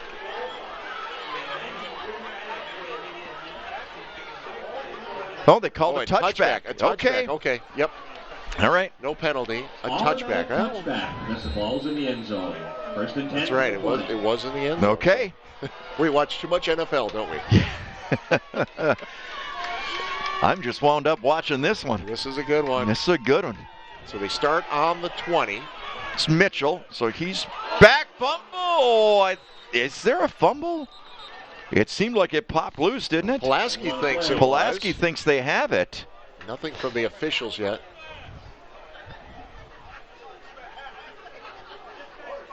Well, do they? Max Burnett with the stop. Second. It is second. No, okay. Second down. Let's see what happens on the replay here. Ooh. I mean, it's... Well, now... Okay, looks like West De Pere did fall on it then? Evidently, okay. Big play, That's big what recovery. We'll go with. It is a second down and 12 for West De Pere. Chauvel looks screen right over to Mitchell. The left. Nothing there. Taken and the down. ball comes out again. Again. Najee Mitchell with the catch. They're saying he was down. My goodness. The ball is down for third down. Well, wow. We were out there for pregame. No win. There remains no win. Right. But very crisp. Yeah. And getting crisper. Oh, yeah. And that it was definitely loose, wasn't it? Couldn't tell where his knee was compared to when the ball came out. Mason Petzel with the recovery. But it remains West De Pere football. 3rd and 12. Trips to the right. Chauvel swings it over to Mitchell. Oh, Mitchell, nice move. But taken down. Yeah, Not going to get away from 25. Well shy of the first down. So a 4th down coming up in a punting situation for the Phantoms. 4th down. Looked like he had a chance to slip right there. Oh, what a tackle. Well, as I said, 25. If he's got his hands in, you're going down. Mahomes made some big plays tonight.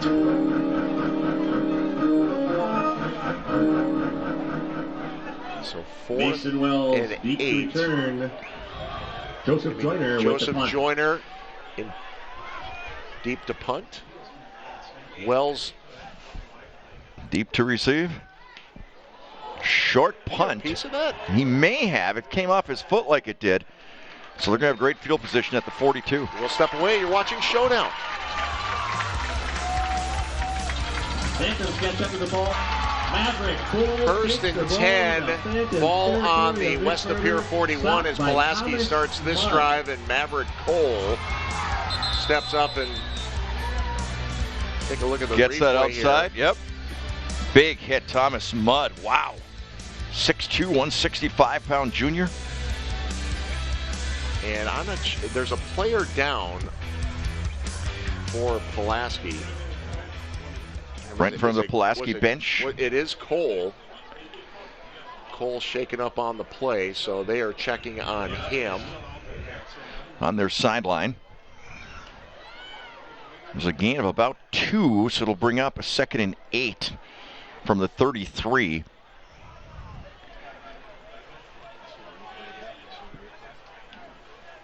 And once again, we're going with 4 officials tonight. One of the other officials was injured. I don't see him on the sidelines anymore. So here's the replay. Big hit. Wow, just threw himself at him. That was Mudd. And the player's still down. Still checking on Cole, Maverick Cole. So hopefully he's going to be all right. And he gets up. Yeah, he's up comes on his to the sidelines. Yep. So that is good to see. Yeah, very good to see him walking under his own power. Just, sometimes I think the best medical description there is, he just got dinged. Plain and simple. Just an incredible hit on the part of Mudd. Yep.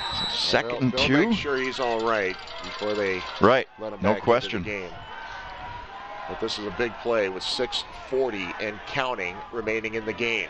Block keeps it himself. Nothing for that there. First down and gets back to the line of scrimmage, and that's it. Yep. Third down coming up. 3rd down and 2. Dayton Lambert with the tackle. Pulaski with that 2-point lead, 6:25 to play. Shut down that time. That's a good-looking linebacker, 44, Castor.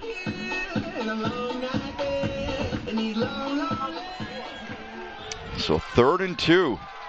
Pulaski trying to run some more clock off this. Clinging to that 2-point lead. Offside. Yep. They got him to jump. They got him to jump. Offside on the part of Westy Pier. Encroachment on the defense. 5-yard penalty resulting in first down. DePere on their way to winning their ball game. Running clock now at 37-0. Wow. First and 10. Big win for the Redbirds. Yep. If they hang on, they'll take on the winner of Kaukauna and Hartford. And that's a 1 or 2 point game right now. Here's Marashek. Gets by the defender. Touchdown, Red Raiders. Big run for Marashek. Aaron Marashek. Not to be denied that time. 5'10", 180-pound senior. Tough kid, does a great job. Nice hole. Look at that, great blocking. Outstanding blocking. He had one man to beat, and he did it. Big extra point here, Teddy.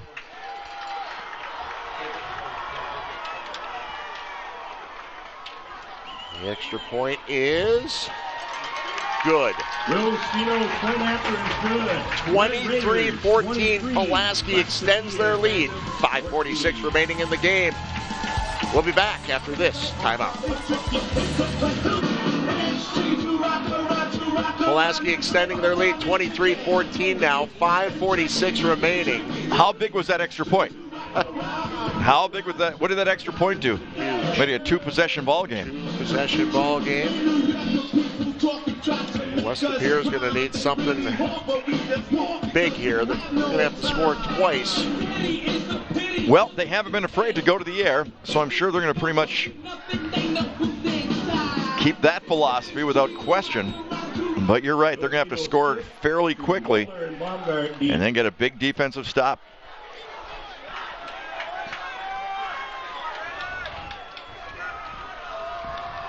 Stino to kick off. This one fielded at the 8-yard line. Big hole. Oh, no, almost tackle.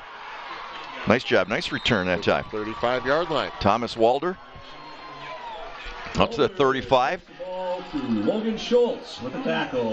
Okay. 65 yards away for their first score is what they need. You see that vaunted passing attack that has really looked good at times tonight. But where they've looked best with their passing attack, Ted, is the chop 'em up type of passing attack. 6-7 yard gains. The long passing attack really hasn't been successful. Well, they've tried. They've tried. Those defenders been running with them now. Schultz in trouble. Aaron Hopitas, once again, he's had a big ball game, made the huge play on the punt. And now that for a huge loss all the way back to the 25. Westy Pier comes right to the line of scrimmage. Big play right there.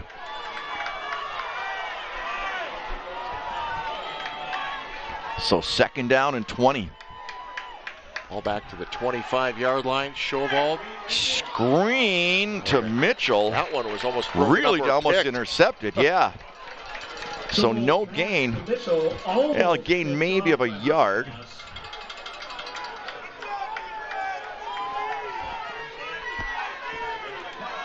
So 3rd down now. And a bunch.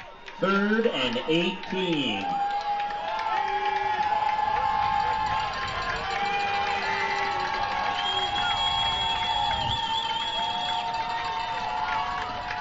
Showdown takes the snap. Habitat's in there again. Pressure again. Gets it to Mitchell. Mitchell and out. Got about 10 back, or 8 back, so we'll bring up a 4th and 10. 4:27. You need 2 scores. 4th down. Well, they're going to go for it, John. They have to. You don't have any choice whatsoever now. So Norgard, one of 3 receivers to the right. Mitchell in the backfield with Chauvin. Ball sitting on the 35 on this 4th and 10. Mitchell flanks to the left. Pressure again. There's room to run. He lets it go.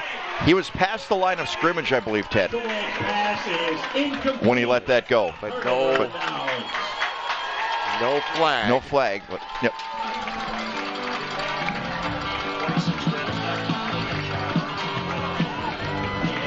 Well, now the flag comes out. Play.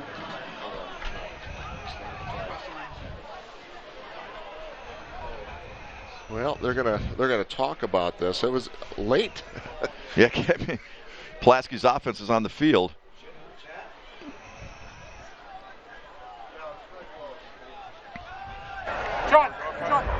The quarterback was beyond the line of scrimmage. Decline. Pulaski ball. So it'll be a 1st down now. Turnover on downs for West Pier, and there's number 26 back in the field. That's really great good to see. You bet. Maverick Cole got dinged on that last series. Now trying to finish this one off and get to the 2nd round. 4:20 remaining in the contest. They give it to Cole. Derek Block with the ball. Block with the ball. There are a few guarantees in life. One is that Pulaski will not put the football in the air. Write that one down, Teddy. Timeout called Start with by Westy Pier. In the 1st quarter, can't you? That's pretty much. I believe they got all 3 left. Yeah, we've had some great sponsors over the years. And Gallagher's Pizza, of course, one of them. Gallagher's Pizza, tonight's Red Zone sponsor. Gallagher's Pizza, Italian food, Irish spirit. Now with locations in Swamico and De Pere, as well as 2 locations in Green Bay on West Mason Street and Webster Avenue. Gallagher's Pizza. We've enjoyed some of their finest this year. Absolutely. In fact, it was that rainy game, that West De Pere. That's right. We beat the rain. We got our pizza down before the deluge came. Actually, we were doing our pregame show just 2 minutes before the start of that game, and there was a little bit of drizzle, very light rain. By the time we got to the press box, it had just unleashed. Remember that? Yeah. It was incredible. You timed it perfectly. And then I've never seen rain so hard at a sporting event.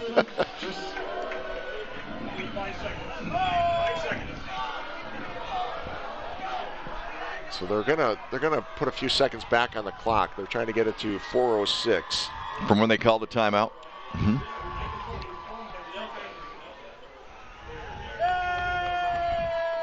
So they put 4:06 remaining. Yep. Get everything set here. So Pulaski with a 23-14 lead. They have all 3 timeouts remaining. West De Pere has 2 timeouts remaining. They got to get some stops on defense. Block will keep it himself. And Westy Pier will call an immediate timeout. Number 23. Yeah, haven't heard anything from the Slinger Cedarburg game. What was the last score, Ted? Nothing new? 3rd and 7. Checking with Janelle Batten. Pardon? Athletic director, Janelle Batten, the athletic Yes. director here at Pulaski. Tell you what, she and this entire Pulaski staff have been outstanding. We've been here a couple of times this season. No question. Always love coming back. Terrific stadium. Yep. Terrific host. Trying to get into the second round of the playoffs. Tell you what, some of these teams from the old Bay Conference have done themselves proud this year, though, haven't they? Bay Conference, yeah. Yeah. Yeah, things have changed a little bit with conference No, realignment. but I mean, a lot of these teams, I still think of the old Bay Conference. You know, De Pere, West De Pere, Pulaski, Ashwaubenon, New London, although Shawano. Yep. Shawano in the playoffs this year, by the way. I used to like that conference. Bayport. Terrific. Yep. And it seemed like everybody had their forte. One would be great in wrestling, one would be great in basketball, one would be great in football. Well, that conference was outstanding for girls basketball. Certainly was. State champions coming out of that. Yeah. Ashwaubenon. De Pere. They were going back and forth with Right. championships. Big gain. Brings up a 4th down and 1. And another timeout called by West De Pere. So their last timeout called. Red Raiders.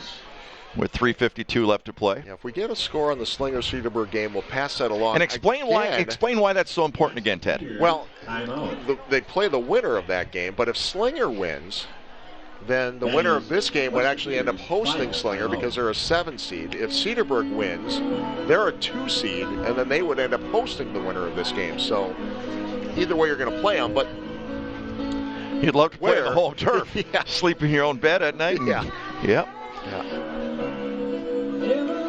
Okay, I don't mean to sound whatever, like I don't travel enough, but Cedarburg. You would never sound whatever. Where is that down by Milwaukee? Cedarburg? Cedarburg is, yeah. Okay. Kind of Cedarburg, Belgium area. Belgium? Okay. Yeah. Cedarburg, Belgium exit. I don't think I know that area very well for some reason. 43. Okay. I think. All right.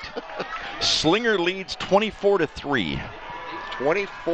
24-3. My ace reporter Brian Brick just got it to me. 24-3. Okay. Timeout called by Pulaski now.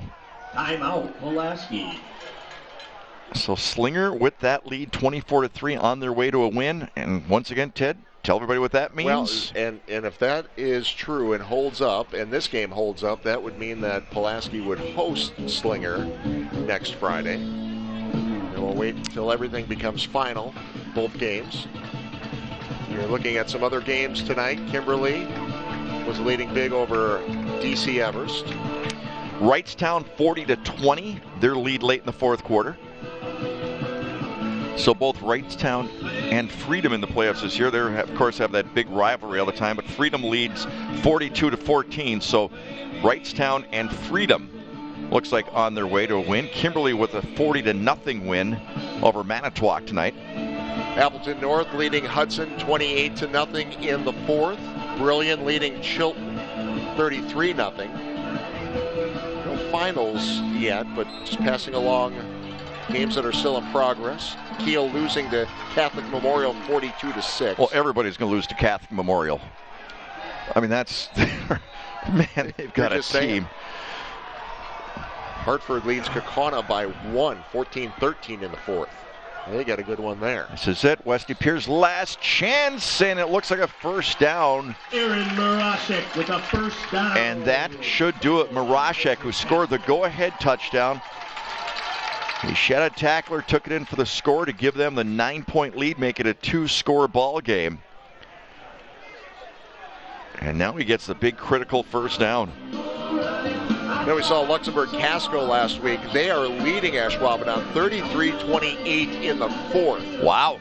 Well, Luxembourg Casco, I believe, ranked number 2 in the state. Yeah, number 2 in the state in Division 2. At number 1 seed, they have to play Ashwaubenon as an 8 seed. I'll tell you what, Ashwaubenon really came on. We saw them in the first game of the year against Kaukauna. And they came on and played some pretty good football. They really gave Bayport a test last week. And it looks like they're obviously playing tough again tonight. Got to give them credit. Early on, they really had some problems, but they've really turned it around there in Ashwaubenon. Trailing tonight by 5 to Luxembourg Casco. So under that 3 Luxembourg minutes Casco, to go Luxembourg Casco, there can be that, between Division 2, Division 3. If they were in 3, look out. Yeah. 2 is tough. It just is. I mean, they're a really nice football team, but there are a lot of good athletes in Division 2 as well. Right. Yeah, that's for sure. Well, 2nd and 8 on the 22. De Pere never knows sometimes which division they're going to be in until... Well, yeah, I mean, Ashwaubenon, Luxembourg, Casco, and right. They're all kind of right on the bubble, the line there. But it's a big game. We're going to have to figure out where we're going to be next week, John. Yes, indeed. We'll wait for all the finals to come in tonight, and then John will give me a call. And no, you'll give me a call, and then whatever you say, I'll disagree with. Yeah. And then after a while, you'll convince me, and I'll say, okay. Isn't that pretty much the way it always works? Yeah. Let's be honest. Could be. Let's be honest. I think we picked a pretty good one tonight. Certainly did. We certainly did. Under 2 minutes to go. Well, inside Marashek, reverse. And a Stuffed. 4th down coming up here. And if it does end at this score, 23-14, anybody that watched this ball game or who was here tonight, I'll tell you what, it was a lot closer than that. This ball game was either way up until that midway through that 4th quarter. Kewanee with a big win tonight, 39-0 over Southern Door. That's a team to watch, Kewanee, with what they could do here over the next couple of weeks. And in the unusual position where they have to play the same team in week 9 of the regular season and then the first round of the playoffs. Right. Southern Door on the losing end of both of those games. I never have a problem going to Kewanee, I will say that. I'm just throwing that out there, Teddy. Do we have... yeah, I know, you're a big fan of... big fan of Kewanee. The Kewanee food service. Yes, very much hospitality. Timeout called now by Pulaski. Want to make sure they solidify this, know what they're doing exactly. Just under a minute to go here. I will say this, that I was not a big fan of the high school season starting a week earlier, a few years ago when they did that. Yeah. But I am now. Because this would have been the last regular season weekend, and then you never know what's going to happen that last week of October, early November. I think it's great to get this first playoff game done in weather that mid to late October, but at least you can pretty much guarantee you're going to have half-decent weather this weekend. So I think that was a great thing the WIA did. Couple of finals coming in. De Pere knocks off Beaver Dam. That is a final now, 36-0. They will take on Hartford next week. Hartford with a 14-13 win over Kaukauna.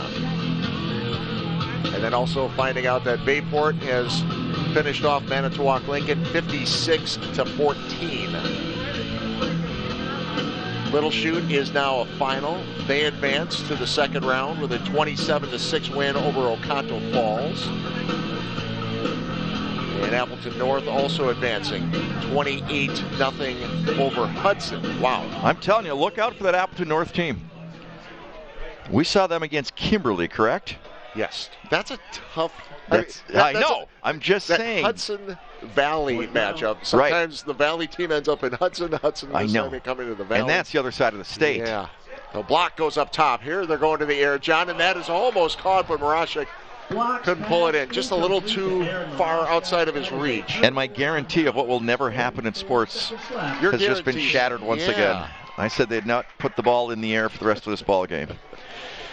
Here's a surprise for you, John. Mm-hmm. Kimberly wins. Ah, okay. 40-0 over DC Everest. So who do they have next week? DC Everest, Kimberly. Kimberly takes on the winner of Chippewa Falls Spash. And Bayport will take on the winner of Marquette University and Milwaukee Marshall. Fond du Lac, 31-13 win over Verona. 31-13. Fond du Lac moves on. Mitchell with the catch as West De Pere takes over on downs. 40 seconds to go. Tell you what, this West De Pere team, though, whole new program over the last year, new coach, and some really young football players. Look out. These are sophomores. They're going to be something down the road. And what a great experience it is playing here in the first round of the playoffs in hostile territory. This is a 2nd and short. But really, they need to get down the field and score quickly. Well, he went past the line of scrimmage. Yep. And then came back. Yeah, no flag on Once the you play. do that, you can't throw it. But Eddie Peterson. and that's going to pretty much do it, Teddy. 1 or 2 more plays, but congratulations to both teams on tremendous football seasons, a tremendous football game tonight. This has been a lot of fun, and a lot of these young players, for the seniors, breaks your heart that their careers come to an end because 99% of it will never play football again. Yep. But for these young ball players, juniors and the sophomores, what great experience for them. And for Pulaski, congratulations, moving on. Yep. Round number 2 right here in Polka City. We'll try to get you some more scores and some highlights at the conclusion of this one. Our post-game show, so stick around for that. Talk a little bit about next week, maybe some of the options we might be looking at next week, John. That's always fun. Look out. In trouble, and that is going to do it. That is going to do it. Pulaski, the final seconds will tick off the clock here, and Pulaski is going to knock off West Lapeer in the first round of the WIAA playoffs, 23-14. Well, big win for those guys. Mason Petzel with the clinching tackle. And that's going to do it. Ted, it's been a lot of fun out here. Yeah, well, we officially have a few more seconds here. So we got a kneel down. So victory formation coming up here. Well, we'll see. Yeah, that's right.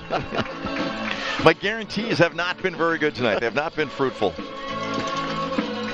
So one more. With the win tonight, Pulaski moves to 8-2 overall on the season, and West Lapeer will finish up their season with a 4-6 record.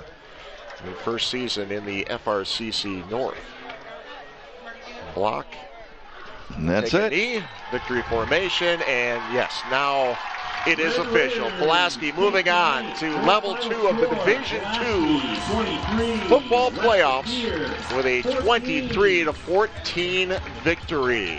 When we come back, highlights and a look ahead. We're going to look at some of the scores around the state as well. This is Showdown on TV 32. Thank you for your help.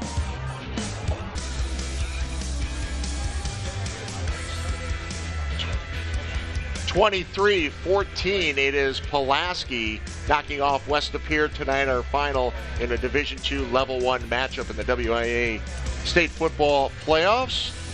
What an outstanding ball game, John. Let's jump right into the highlights in this one. Well, Ted, early on, the big man right there carrying the football for West Lapeer, but he had a helmet put right in that football. Big turnover. Pulaski recovers. Pulaski with their big man. We've talked about that man all season long whenever we've done their games. Maverick Cole just rumbles down that sideline for that first touchdown as Pulaski took the early lead. This game was close to the vest. Big play right there. The interception by Riley Loam. That was huge. Tell you what, that's a heck of a football player right there, that young man. He had a big game once again tonight. And then take it in for the score. This is in the second half. This was the clincher. Aaron Marashek making it a 2-score game, and that's pretty much the story of the ball game because that defense just kept going on strong. That was big number 24, Mason Petzel, with the hit right there. 44, Trevin Fatla also had himself a big ball game. Great football game right up until it became a 2-score game. Pulaski moves on to round 2, 23-14 over West Lapeer. All right, well, let's check out some of the other scores around the area, John, and we'll start with Division I. And Kimberly, no surprise here, Kimberly advances. They are the number 2 ranked team in the state in Division I. They win 40-0 over DC Evers. Bayport also advancing tonight, 56-14 over Manitowoc Lincoln. Those two teams do not meet in the next round. Don't be confused there by the graphic. BC Everest, Bayport. That would be a heck of a game, though. Well, that would have to be in the fourth round of the playoffs. Oh, fourth round, okay. To actually meet. Okay. So then we look at Division I, Appleton North with a victory over Hudson tonight, 28-0. Now, they could play Neenah. Neenah was leading at halftime over Wausau West. We don't have a final on that yet, but Appleton North has advanced. Also in Division I, it is Fond du Lac with a win over Verona, 31-13. In Division II, it is De Pere from the FRCC North with a 36-0 win over Beaver Dam. And Hartford knocked off Kaukauna tonight by 14-13. So it'll be Hartford visiting De Pere next week. Also in Division II, the game you just saw right here, Pulaski with a big win over West De Pere, 23-14. They're awaiting the final score from Slinger and Cedarburg. Slinger, the number 7 seed, has been leading all night. That is not a final, but if Slinger hangs on, that means Slinger will come to Pulaski next week, but yet still waiting on a final for that one. In Division III, it is Luxembourg Casco now leading Ashwaubenon 40-28 in the fourth quarter. And then a couple of other scores we can share with you without graphics. Little Chute advanced tonight with a win over Oconto Falls, 27-6. And I believe you said Coleman knocked off New Lisbon, 44-6. Right. A couple others. Neenah's is a final. Neenah winner tonight, 29-7. Luxembourg Casco leading 40-28 in the fourth quarter. Notre Dame a 39-14 winner over Fox Valley Lutheran. All right. Well, the first round is in the books for us tonight. Some other games finishing up around the state, so that means we, as the Showdown crew, can start looking ahead to next week. You want to start talking about it or not? Well, there's still some finals to come in, but we will try to find the best local matchup and then get that out to everyone. We should have an announcement for everyone on our social media pages on Monday at some point, but we will be somewhere.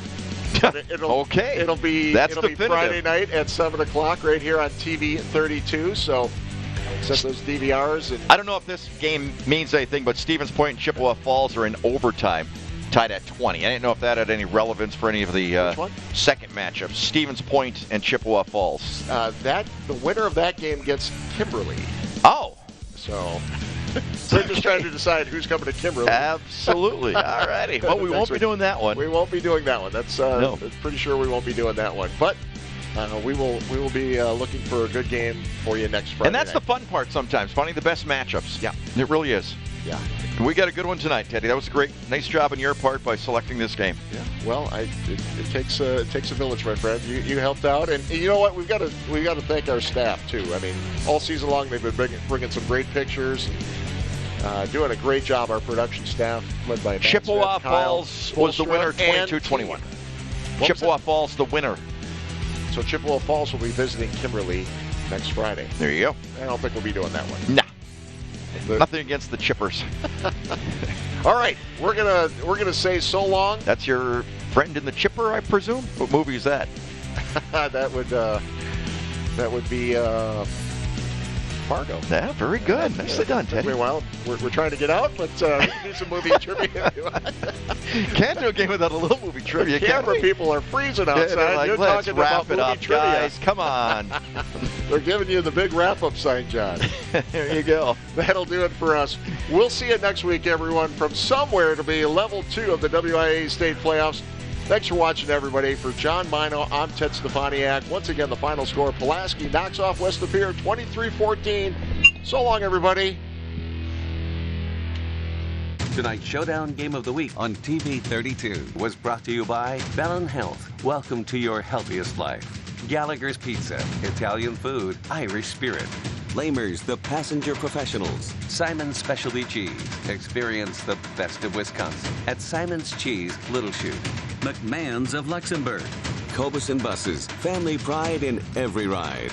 And Gandrud Chevrolet, Wisconsin's #1 selling Chevrolet dealership.